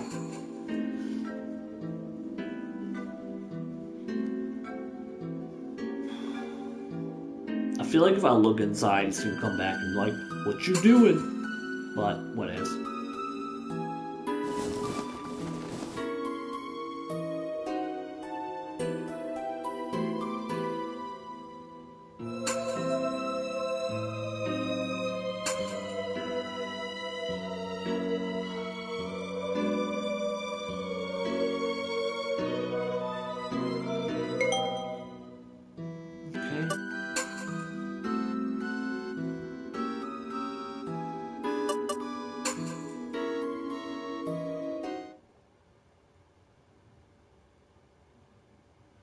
are you doing here? Huh? Hey, I told you he'd come in here. Looking back, Mr. Ewan was standing behind me.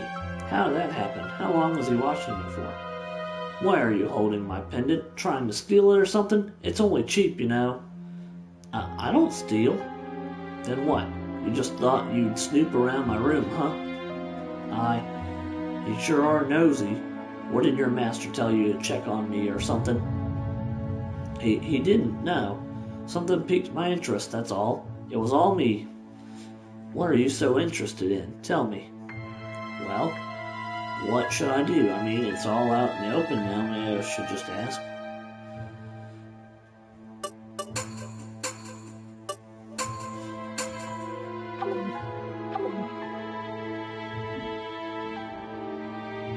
Well, we already know that, the will, so...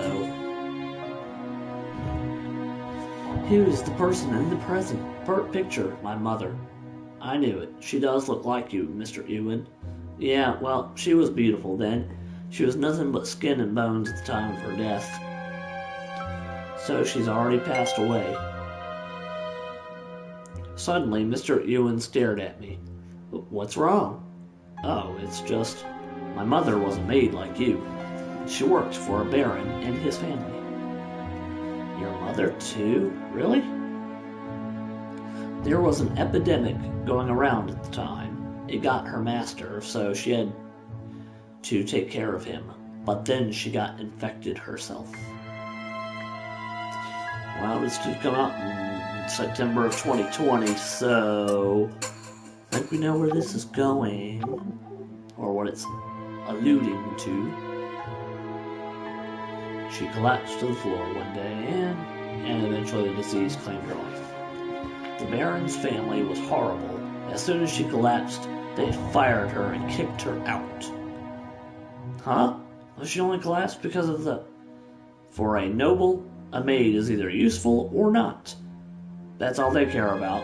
Yeah, that's true from what it seems. No matter how loyal you are, when you become useless, they're done with you. I wonder if this is one of the reasons why Mr. Ewan hates Miss Layla and the others, because of how nobles treated him and his family. Suspicious, but he ain't the killer. You be careful too. What?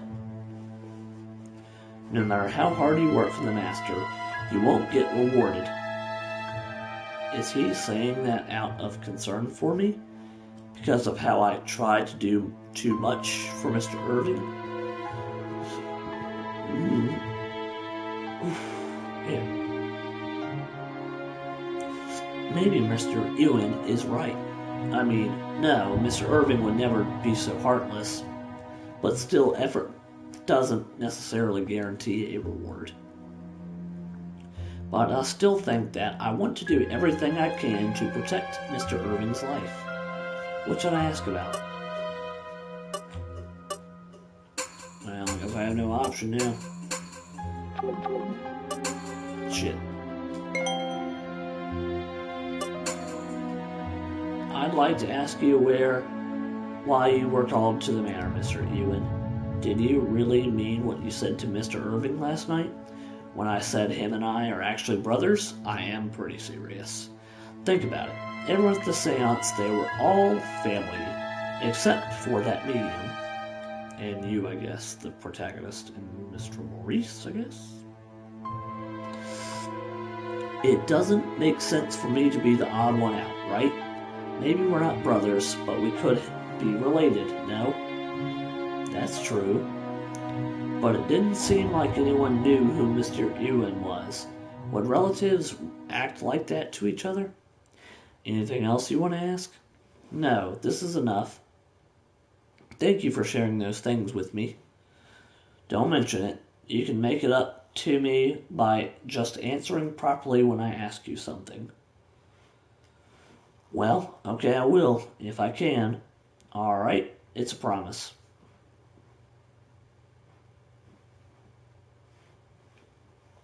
I wonder what he'll ask me if I'm a little worried, though still slightly anxious as the thought I left Mr. Ewan's room.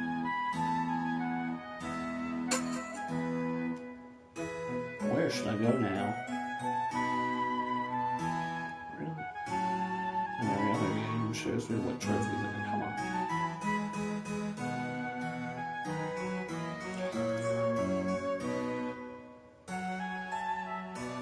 Oh, there we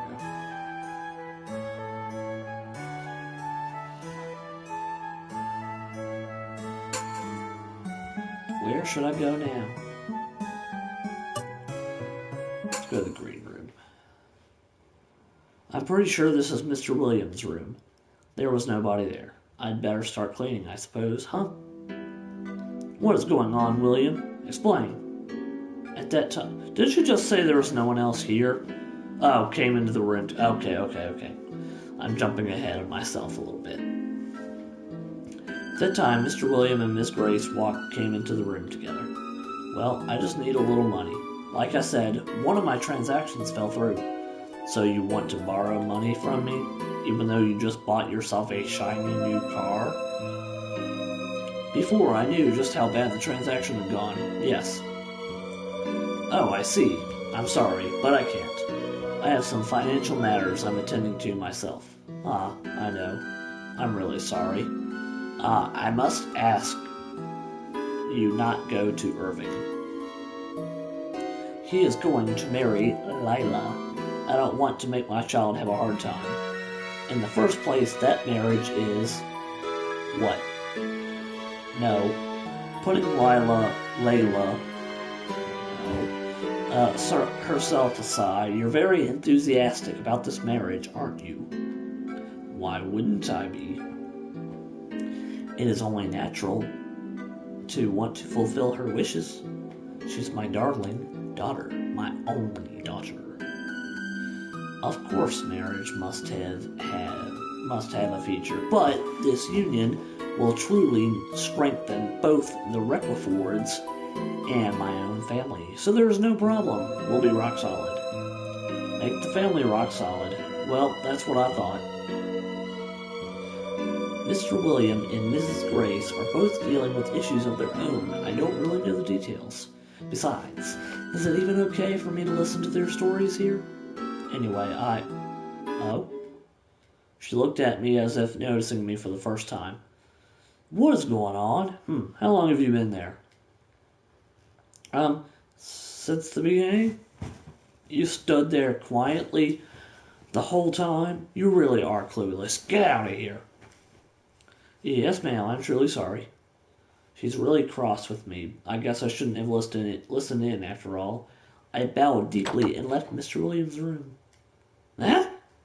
When I opened the door, Louisa was standing there.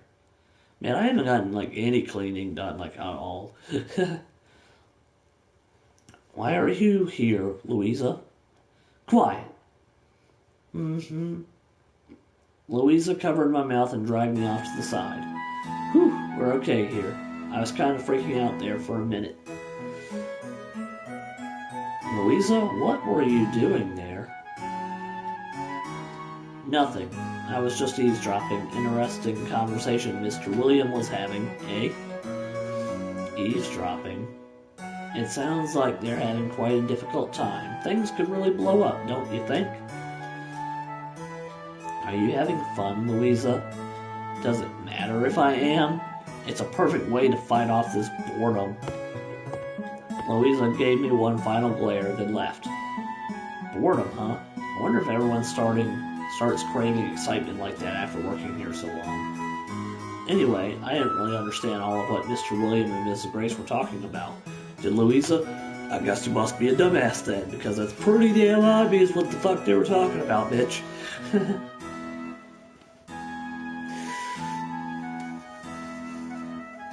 Oh my gosh, okay.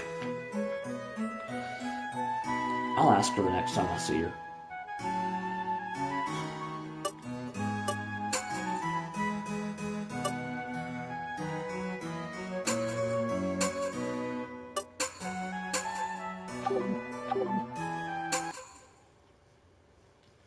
As I entered the blue room, I saw Ms. Mahi relaxing inside. Well now, is something the matter? I'm here to clean the room. Go ahead, don't worry about me. Yes, excuse me. What's wrong? I'd like to ask you a few questions. Sure, I don't mind. What is it? Ms. Mahi sure is friendly, all things considered. She was a little creepy at the seance, though. I'd like to ask you about the seance last night. Was there really a spirit there? Yes, Mr. Oliver was there. I see. Honestly, I'm not convinced. But no matter what I ask, she's going to give the same answers as last night. I heard you've been here once a long time ago. But what was the reason? If it wasn't for a seance, right? I'm sorry, but I can't tell you without permission. I see. Pardon me for asking. Mr. Irving didn't tell me why either when I asked last night, so I guess I'd better not pry. Is there anything else? No, thank you very much. With that, I promptly cleaned the room and left. Well, that was quick. Oh yeah, and I also didn't do any cleaning there either. Man, what kind of maid is this?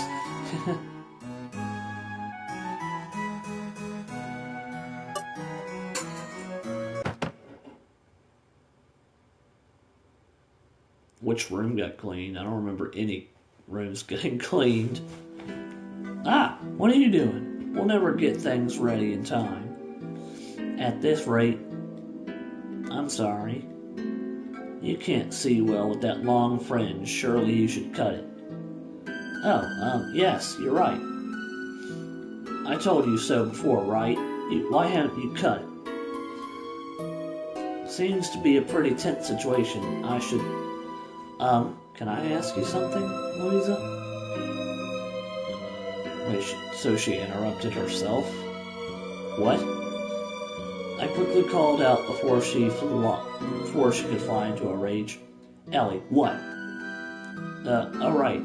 Did you get what Mr. William was talking about before? Something about debt?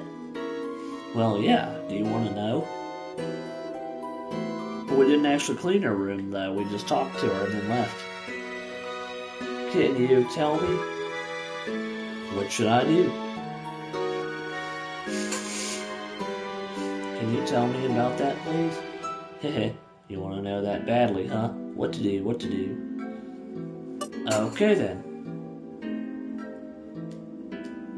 Huh? What's that supposed to mean? If you're gonna ask someone, ask me. Well, okay. Speaking of which, Mrs. Grace refused to lend money to Mr. William because she needs it herself. Alright, for her husband's political activities. Political activities? Is Mrs. Grace's husband a politician or something? Here we go again with the stupid questions. With the redundant questions. Yep. The eldest son of Baron's family took the title and recently became a member of the House of Lords. I heard he used to be a diplomat and traveled abroad. He must be an admirable person. I guess Mrs. Grace needs the power of the Rochefort family to support her husband. Although she is a member of the Rochefort family. Yep, communism is a red herring, yep. I guess things just work out better if Ms. Layla marries the Lord. The marriage is to truly strengthen the Rochefort family as well as her own. She said rock solid. She said that's why Mrs. Grace is pushing this.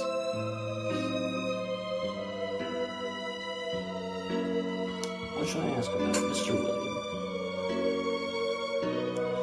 Mr. William is a trader in London. That's probably the reason for the debt he was talking about before, I guess. A trader? Really? But coming from such a rich family, I figured money would never be an issue. You don't know anything. Mr. William is the second son, right? That means he has no stake in the family estate. Usually the eldest son takes over everything. I see. Even a son can walk away with nothing? Right. Even when the previous predecessor, Mr. William's father, passed away, he didn't even get £1. Wow, not even £1? Mr. William will not inherit anything unless the head of the house dies.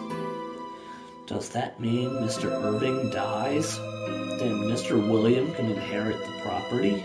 In terms of order of inheritance, then yes, on paper. But this time there is that mysterious will, so I don't know what will happen.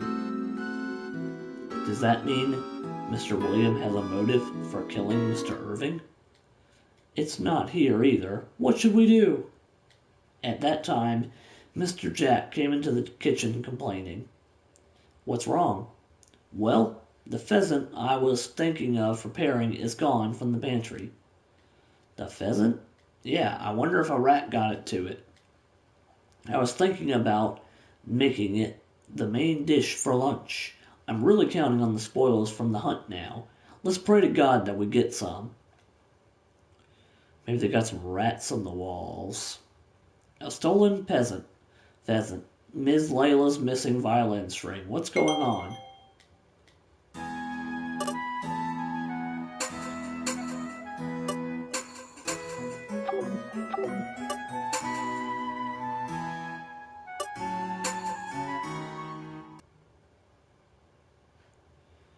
I clicked on dining room. Why did it take me to the garden? Whatever. When I went to the entrance of the terrace, yeah, for real. It might be a prank. That would be kind of funny. I saw Mr. Irving and Miss Layla standing before the rose garden. Oh, that's right. They made plans to meet each other here. Eavesdrop. No.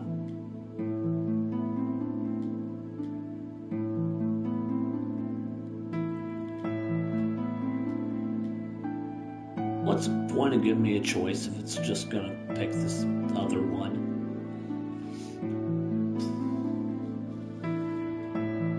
You've looked down after what happened last night, so I wanted to cheer you up. So that's why. Thank you, Layla. Your feelings are enough. No, it's not only that. I wanted to fulfill our promise today. Promise? You promised that when I mastered Concerto No. 4, Winter from the Four Seasons, we would get married. When did I make that promise? When we were 10 years old. You don't remember? At all? I didn't even know you were one of those people who made promises that they had no intention of keeping. I'm sorry. You can hate me if you like. I wouldn't blame you if you did. Well, yeah, you clearly don't want to get married because you're just like, oh, it didn't work, so, you can hate me if you want. Her eyes definitely look different there than before.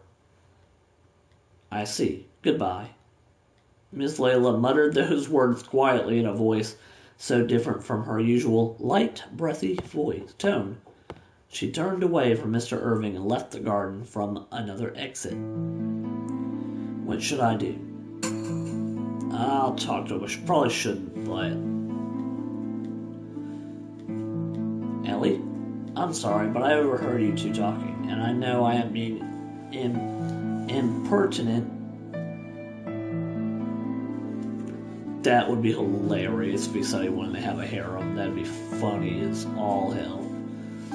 But I don't think that you are at fault. People often forget things they had said or done in their childhood all the time. Thank you. But I do feel that I have treated Lila badly. I don't think my words were much comfort to him. I bowed and swiftly left the garden. Ellie, have you seen Mr. Maurice?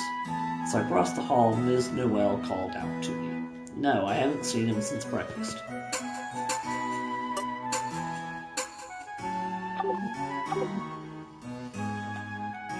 I see. Can you find him? If you see him, tell him that we're almost done with the preparations for the hunt. Understood. Let's go find Mr. Maurice. Where is he?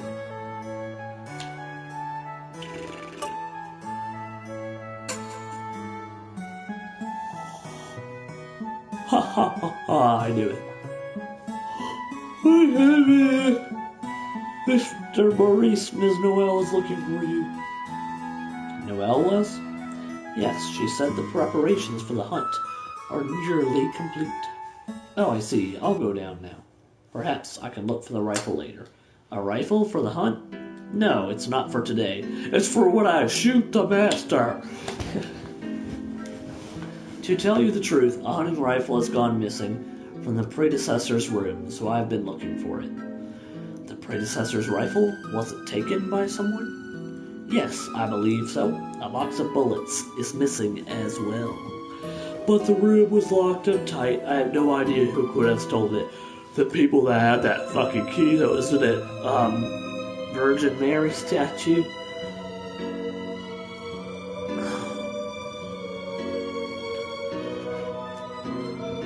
All the rifles that will be used today were cleaned and prepared in advance. There is no reason for someone to take it out of its case. It hasn't been cleaned in a long time. That's true, so why?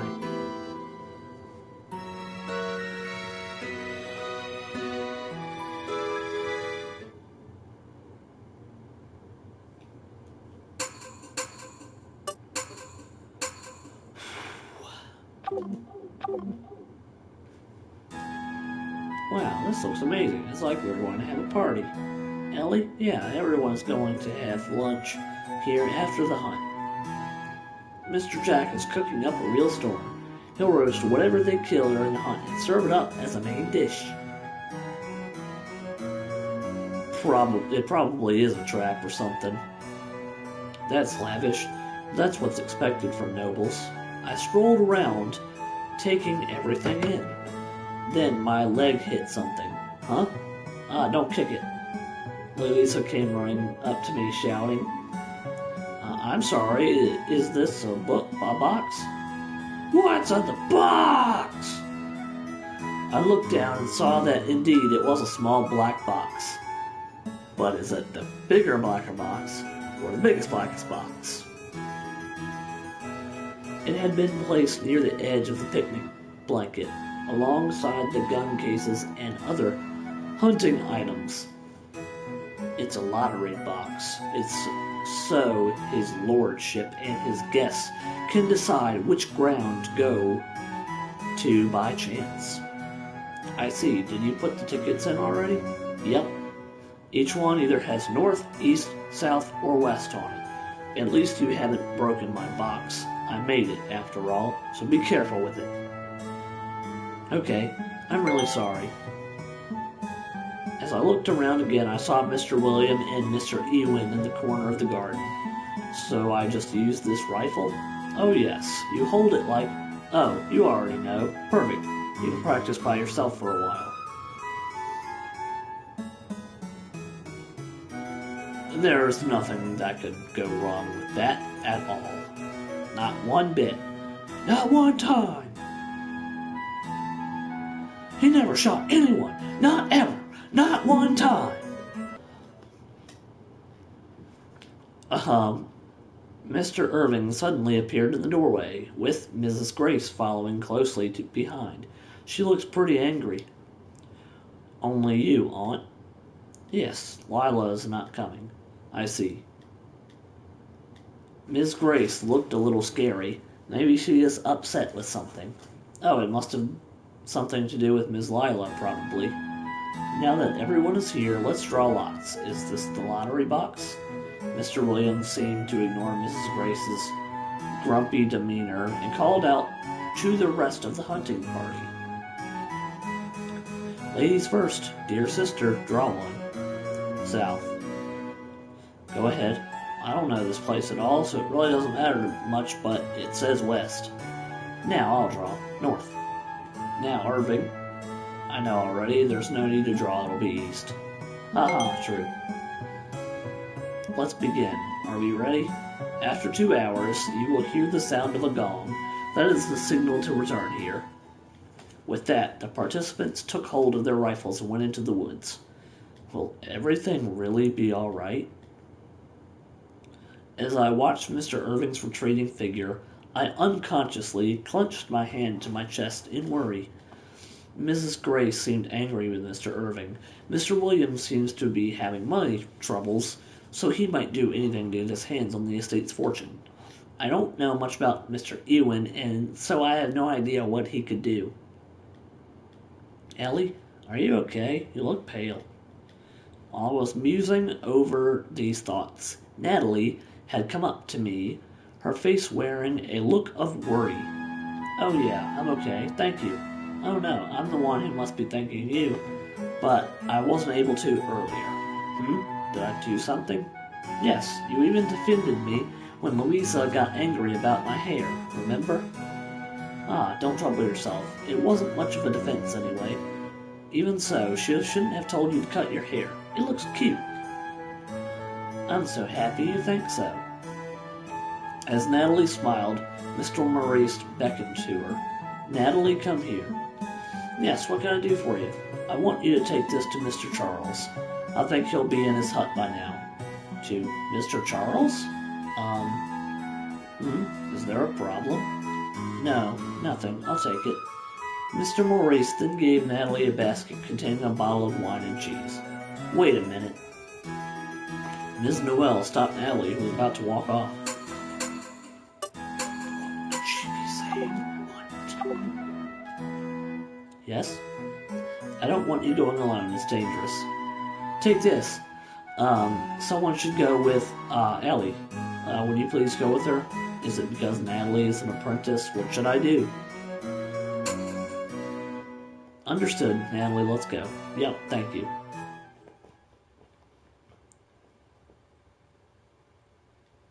Natalie and I set foot into the woods behind the manor. Mr. Charles is just like Mr. Mustard and Miss Mustard, is the only one who maintains the hunting grounds. He has been busy preparing for today. The hut is just ahead of here. Ah, you've been here before, have you? You seem like you know your way around. Oh yes, I've known him for a long time. He used to play a lot with me when I was a kid. Oh, that's right. You're from the village nearby. That's why Maurice asked you to come. So Miss Noel wouldn't worry about us getting lost. Yeah, but it's a little scary to go deep in the woods alone. Around here is okay, though. Deep into the woods? Is there something there? Have you ever heard of a black dog? Racist. Black dog. It's an evil spirit that takes the shape of a black dog, right? And it kills people? It is an old folk tale, so I have heard the name many, many times. Yeah, they say it used to prowl deep in these woods. Really? Grimhound? Okay.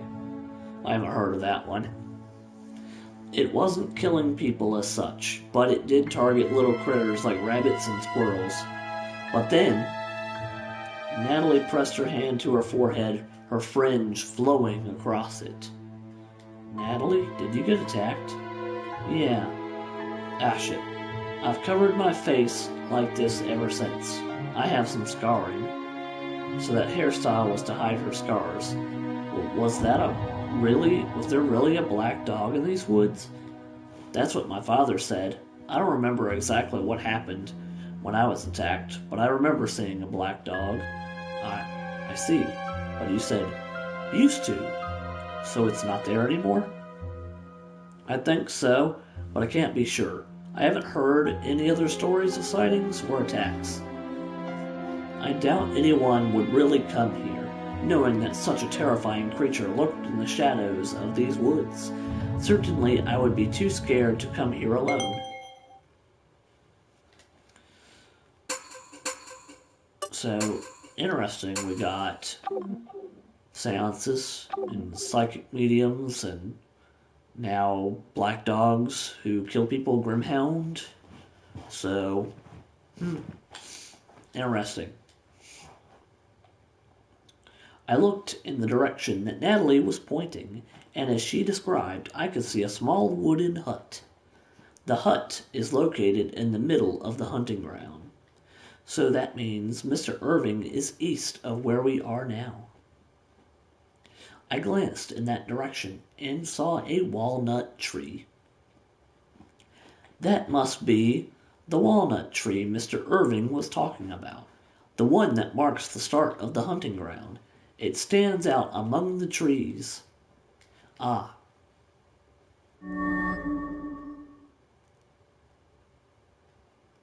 Suddenly my vision swam.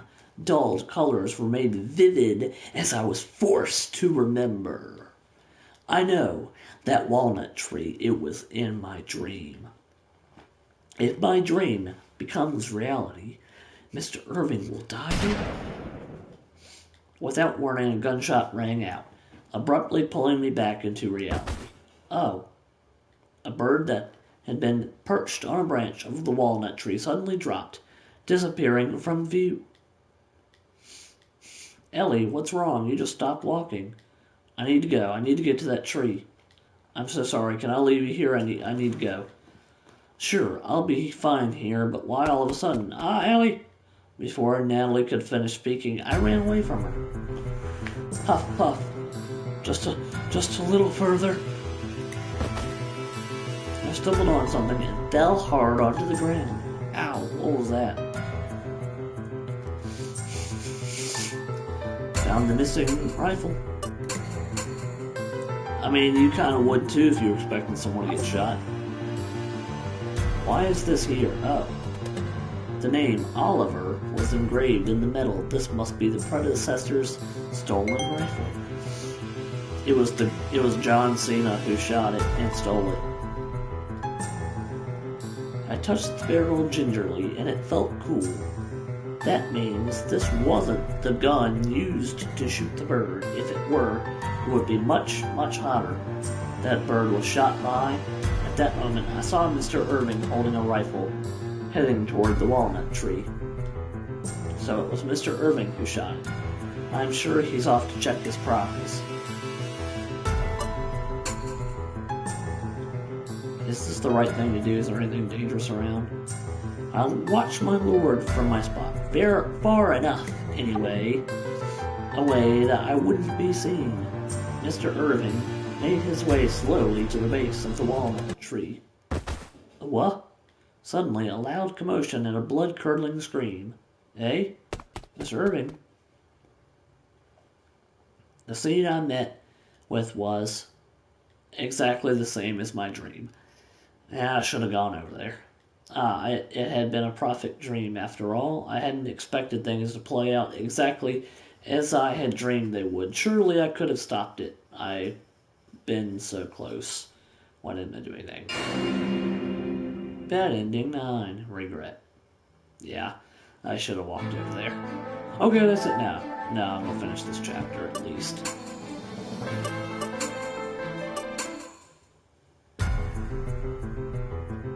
Puff, puff. Mr. Irving? Don't. Stay away from there. Ellie, why are you here? I came to stop you. Stay away from the walnut tree. You're gonna die. Die? Please, you cannot die. If you do, Ellie, but why do you think I'm going to die? Well, I don't... Any evidence? Okay, I don't any. That's 13 now. Other than I saw it in my dream. Let me look around a bit. I'm sure I'll find something that'll help you understand. Alright. You believe that there is some kind of trap that has been laid in order to kill me? A trap? I see. Maybe that's what it is. Huh? Don't mind me. Yes. I'd say that is my guess. Alright, let's take a look around. I should tread carefully, though. This place is still very dangerous.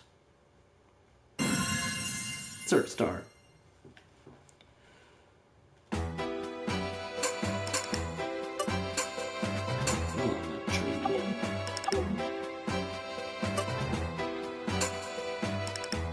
There are many dead leaves around the tree, but why would that be? I looked closely at the leaves. Some metallic objects had been embedded there in the dirt. What are they? Bird. It is the bird that Mr. Irving shot. It looks like it's stuck to the branch. That's a pheasant, isn't it? Wait, is there something on it? What looked like white string was tied to the pheasant. It was fairly sturdy and long. It was almost as if the pheasant had been hanging. Doesn't look like it became entangled here by accident. Had it been tied here on purpose? About the bird having the violin string.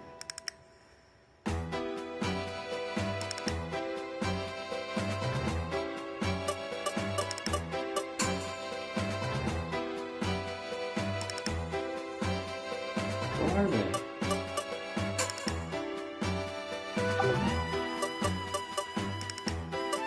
Okay. What else am I supposed to see here?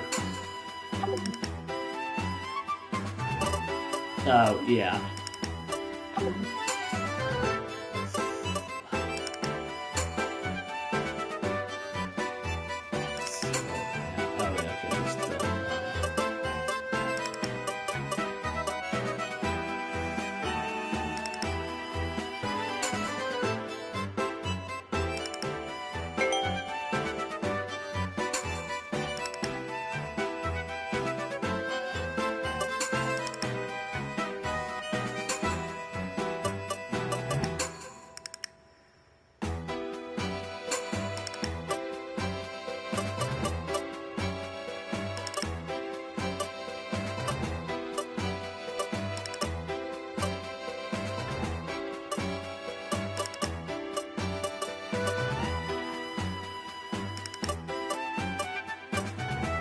So what am I supposed to be using here?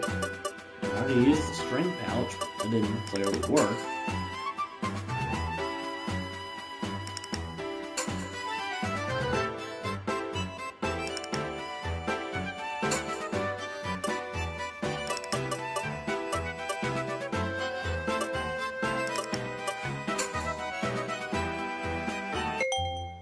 Okay.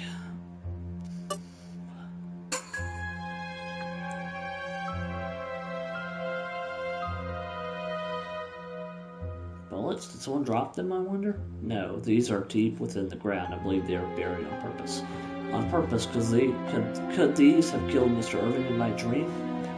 But how could bullets be effective if they're buried? They're useless unless they're placed in a gun, right? Not necessarily. A bullet can go off if hit hard enough. For example, being hit by a hammer would do it, but of course bullets are easier to control and are more stable if they're shot with a gun. Is that so? I didn't know that. Would someone stepping on a bullet be enough to set one off? I think it's possible, but Mr. Irving suddenly took in a sharp breath of realization. These bullets, were they set up here so I would step on them and die? That might be. If this was a trap designed by someone to kill Mr. Irving, then... Ellie, you were exactly right. There was a trap here. I was in danger. Ah, so it seems. I'm just glad to see that you are unhurt, my lord. Thank you. You saved me again. I don't know how to thank you. Your words are enough. I'm sure this means I was able to avoid seeing that scene I dreamed about. I'm glad that I was able to save him on my second try. But who? Who would create such a horrific trap? I think the culprit was...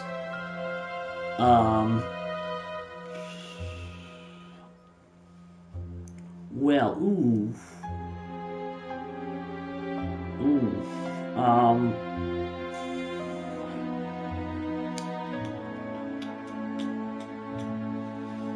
Maybe Ewan wants Leela or something?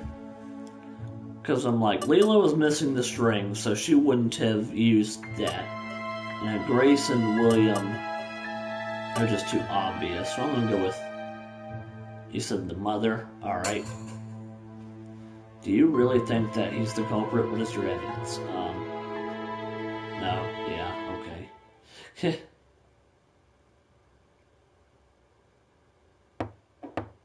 That's not even a game over, that's just, there you go.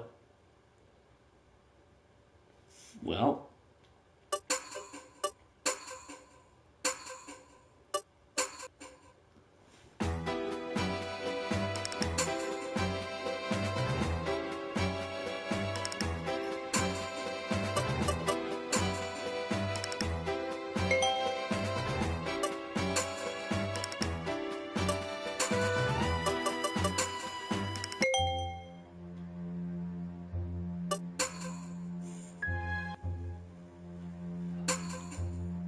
Alright, let's go with your...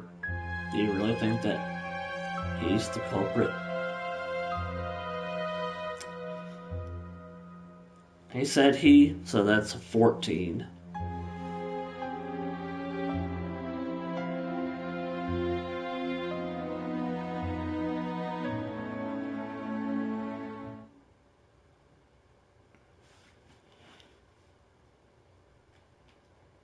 Oops, wrong button. Let's see. I wonder if like hitting like the circle button will do anything, maybe.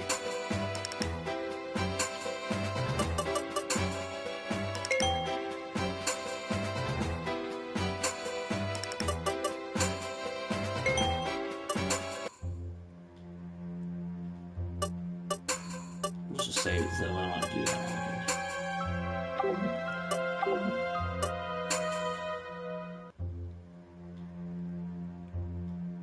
Okay, it won't let me say nobody, okay.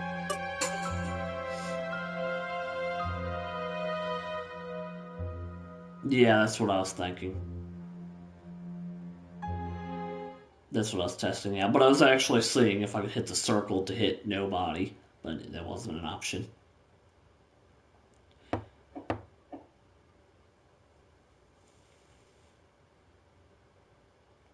But I wonder if she would knock. Suspiciously, I opened the door. You are... Ah! Suddenly, someone grabbed me by the neck. Don't resent me for this. You're the one who hindered me. Don't worry, I won't kill you here. I'm just going to take you away from this manor. It's not unusual for a maid to run away. If expensive stuff has gone missing too, then that'll be enough of a reason. That's what I heard as I drifted off out of consciousness. Whoever this is, they're the one who tried to kill Mr. Irving.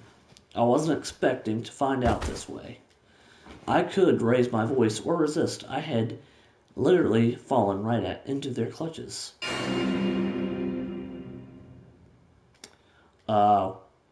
Okay then. So who was it?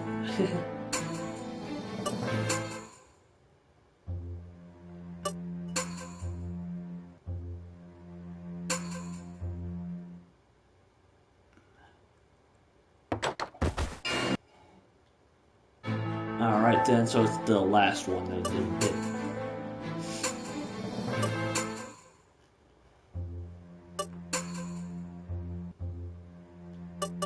William.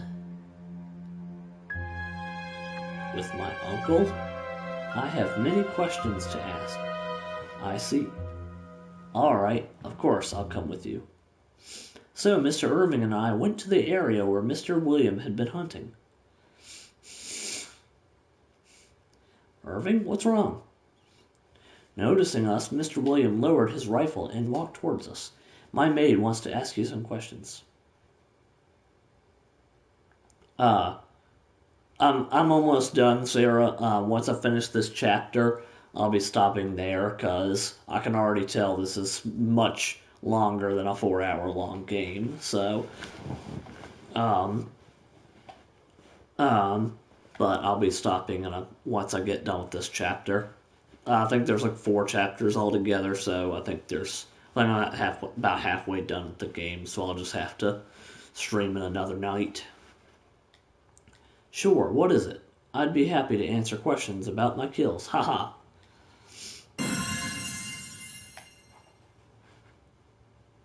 I've gotten like multiple bad endings.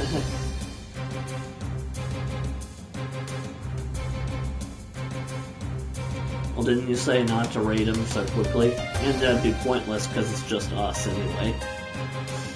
If the trap set at the walnut tree was truly set up to kill Mr. Irving, then the culprit would have to make sure that he was in the correct area. In other words, the culprit is whoever sent him there, and must prove that it was Mr. Williams' doing.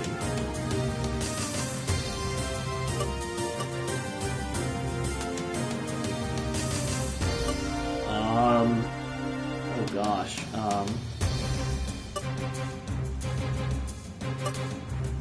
pendant.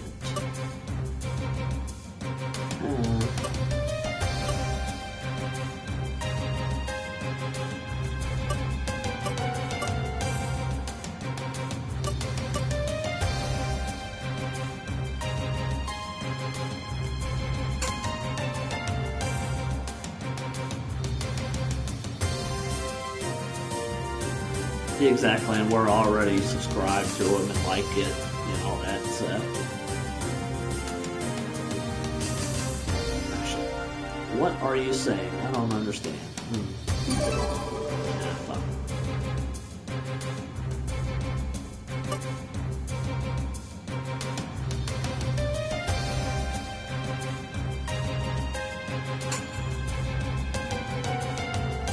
What are you saying? Okay. Can you please answer or maybe? Alright, if you say so. Mr. William reluctantly faced me. Yeah, it's very similar to Ace Attorney, yes. It's really good though. I mean, there's a psychic medium in here, and seances, and now a mention of Grimhound. Yeah, it's been pretty intense so far. It's been pretty good. You sure have quite the imagination. I would love for you to tell me exactly how I would be able to pull that off. Mr. William must have manipulated the lottery to do that. He must have.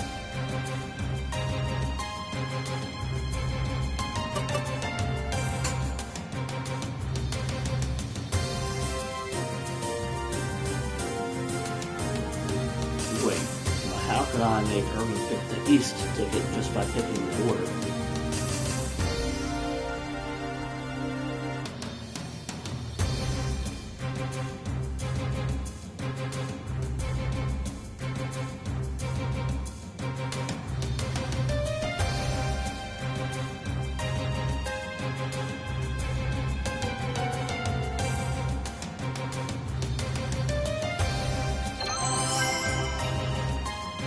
Four more down. And then, why did I apparently want Irving to go to the eastern area so much?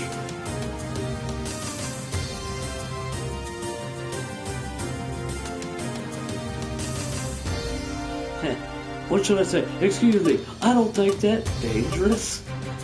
How about take that? Or, you're the only one. Or, no, that's wrong. Or the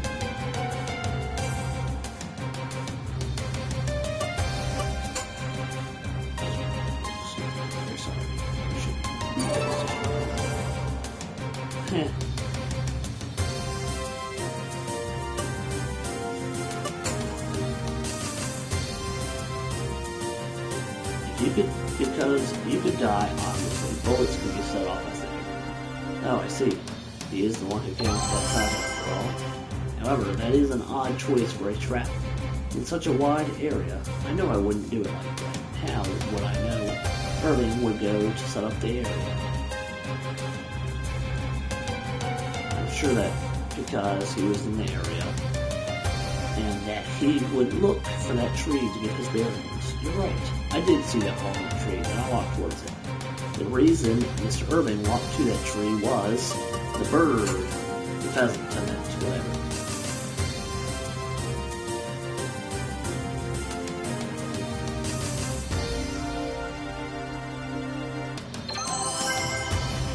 Yeah, that one was an easy answer there. Okay, I see. I can't underestimate you. Mr. Williams' face contorted as he forced out his laugh, and his eyes glared at me intimidatingly. However, how can you say all this? You face this accusation on a lottery, and no real evidence. I almost feel sorry for the real culprit, whoever they are. You're saying that you know the true culprit? Yes. I think of one person. You should think harder. Yeah. I'm gonna say he's probably saying Grace, most likely. I'm gonna go ahead and say it real quick, though.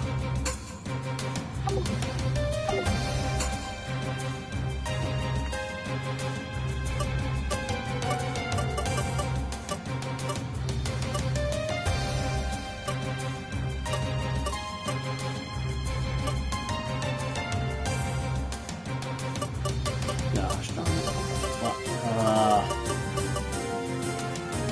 I'll go back. No, I can't go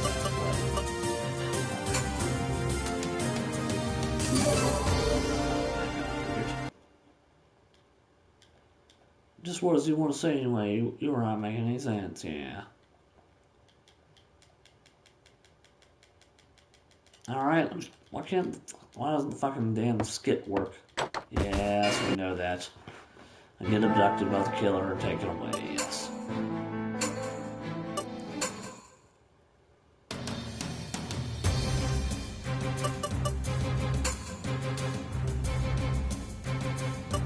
I want to say a different person, but with the same thing. Yeah.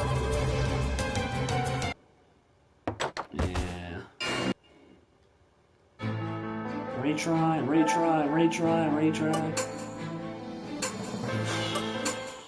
Well, we're gonna get this stuff.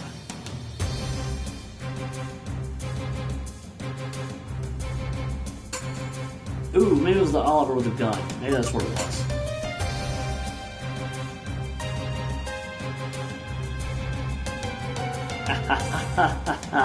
Now last try.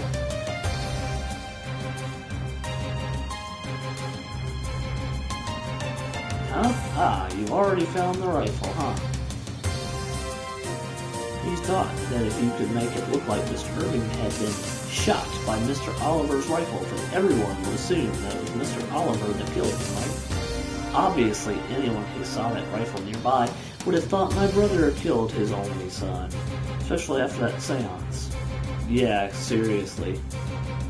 Mr. Williams' plan was to blame Stuart. For all this blaming others for faking lotteries, you really do think that I'm behind all this, don't you? There was a space in between that exclamation mark and that T, so we're at 14 grammar issues right now. If you continue this line of questioning without showing me undeniable evidence, I will think of it as an insult. Think carefully before you speak. Stupid. Oops.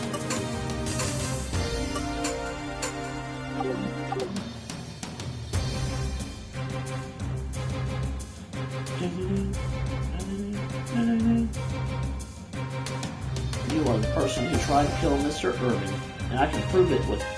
Okay, that's definitely a dang problem picture right there. And you've gone and said it now. Show me your evidence.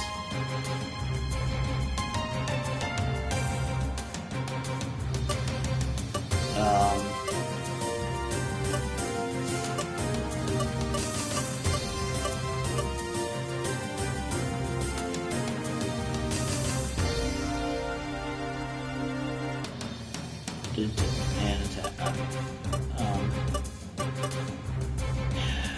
Fuck.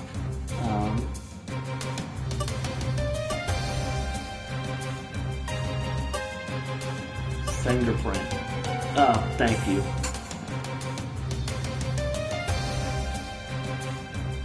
Thank you, I forgot about that.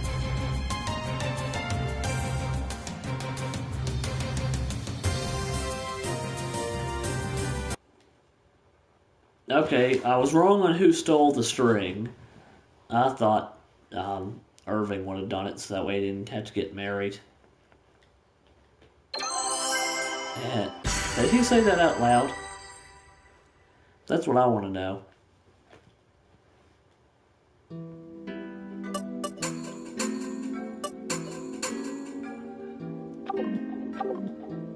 So you admit, Uncle, you did everything. No, that's not right.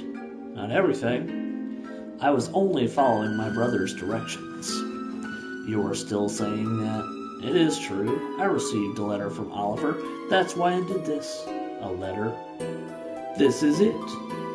Mr. William took an envelope out of his pocket and handed it to Mr. Irving. I wonder what it says. I peered over the Lord's shoulders as he read the letter. Similar writing to the message from the seance. Was this written by the same person? The letter asked for help in killing Mr. Irving. It said the entire Roquefort estate would go to Mr. William if the plot was successful. There were also instructions concerning the plot itself. When I went back to my room after the seance, I found that letter along with Oliver's rifle and bullets. I'm not sure if it was the work of Oliver's spirit, but I understood that someone really wanted Irving dead. Irving, I don't have a grudge against you, but if you die, then the estate goes to me. Going by the order of inheritance, of course. Did you really want the estate that badly? Speaking of which, there was talk of you now being in debt. Yes, if I don't get a lot of money here, I'm done. Honestly, I was worried. But, after all, I jumped on this plan out of desperation. I made up my mind when my sister refused to lend me money. Being the younger son, I have no great talents. This is the only way I can get myself out of that rut. Younger son, so any son who isn't the eldest not only gets no title, they also barely get any family estate. You'd never understand how I feel, Irving, haha. Honestly, I wouldn't. Do you think a person who has stepped out of the way is qualified to succeed the Rockefort family? What were your thoughts on the responsibility? Don't tell me you thought nothing of it, so long as you got your hands on the estate. Please. Unfortunately, I have nothing to do with this house. I'm only interested in the fortune. Responsibility as the head of the family? I have never taught such a thing. Oliver was always the one. People...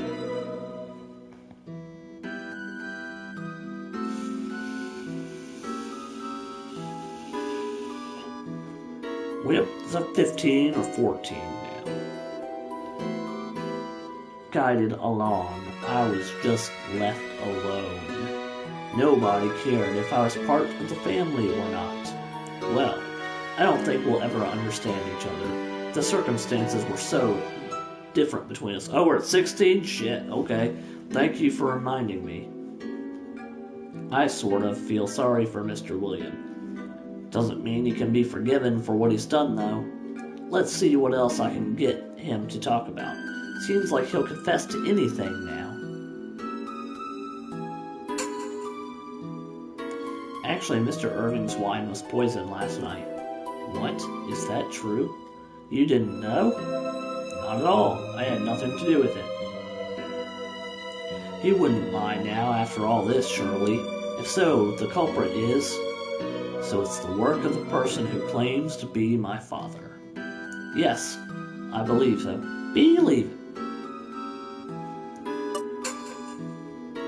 Based on the contents of this so-called Mr. Oliver's letter, you did everything except get the rifle and bullets. Isn't that right, Mr. William? Yes, it was very difficult. I followed the instructions, but it was harder than I imagined. Stealing the violin string and pheasant, tying the bird to the tree and burying the bullets. I think so, too. I'm not so much astonished as I am impressed that you were able to accomplish all that. For sure. The bullet instructed are particularly detailed. Set nails to replace firing pins and such. Mr. Irving muttered as he read the letter. And the bullets were more powerful than normal. To pierce the foot that steps on the bullets and shoot through the chest and the head. One question. The plan, if successful, would have made it seem that Mr. Irving had been shot from a great distance. Is that correct? But once the site is investigated, then it's likely that the bullets on the ground will be found. I hoped to avoid that by being the first on the scene. Of course, it would have been suspicious if I went alone, so I was going to take other people with me.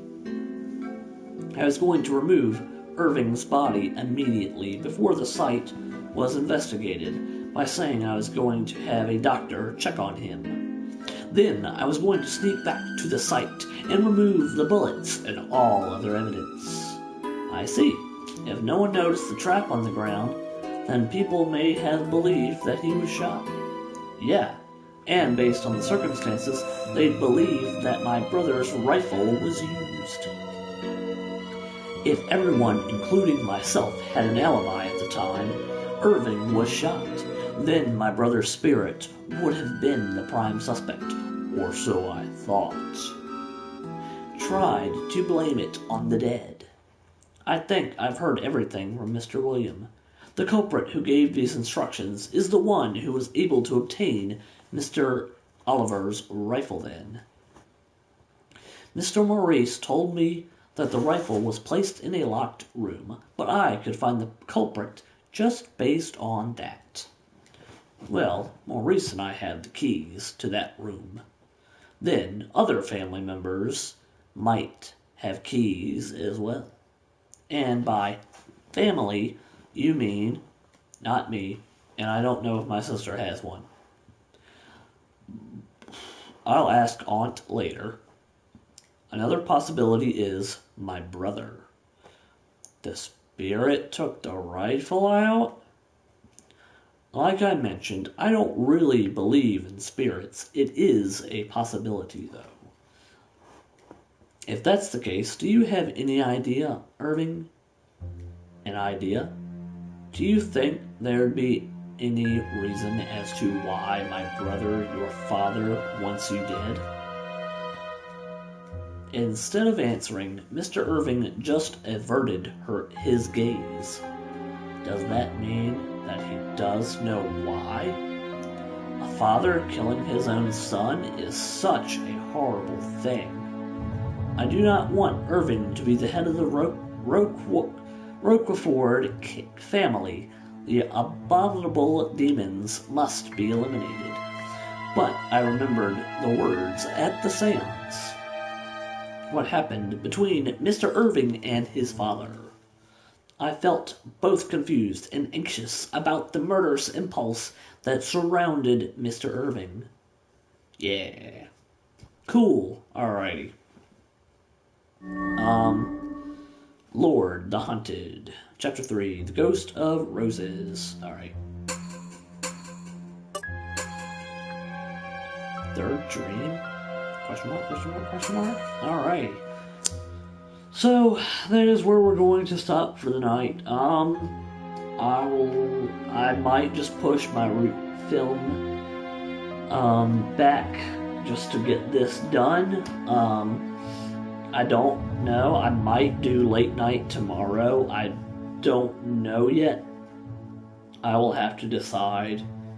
Because I want to finish this before I start root film. And root film comes out Friday. So I probably might finish this tomorrow. But I don't know. Alrighty. Well. Good night. And since it's just the two of you, I'll see you later. Because I'm probably going to go join Twain's stream, so I'll go there. But, and for anyone watching in the future, hope you enjoyed. Check out the Cutter at Murder Edge Estate. Also a pretty good murder mystery, at least I think so. Thank you, everybody. Good night.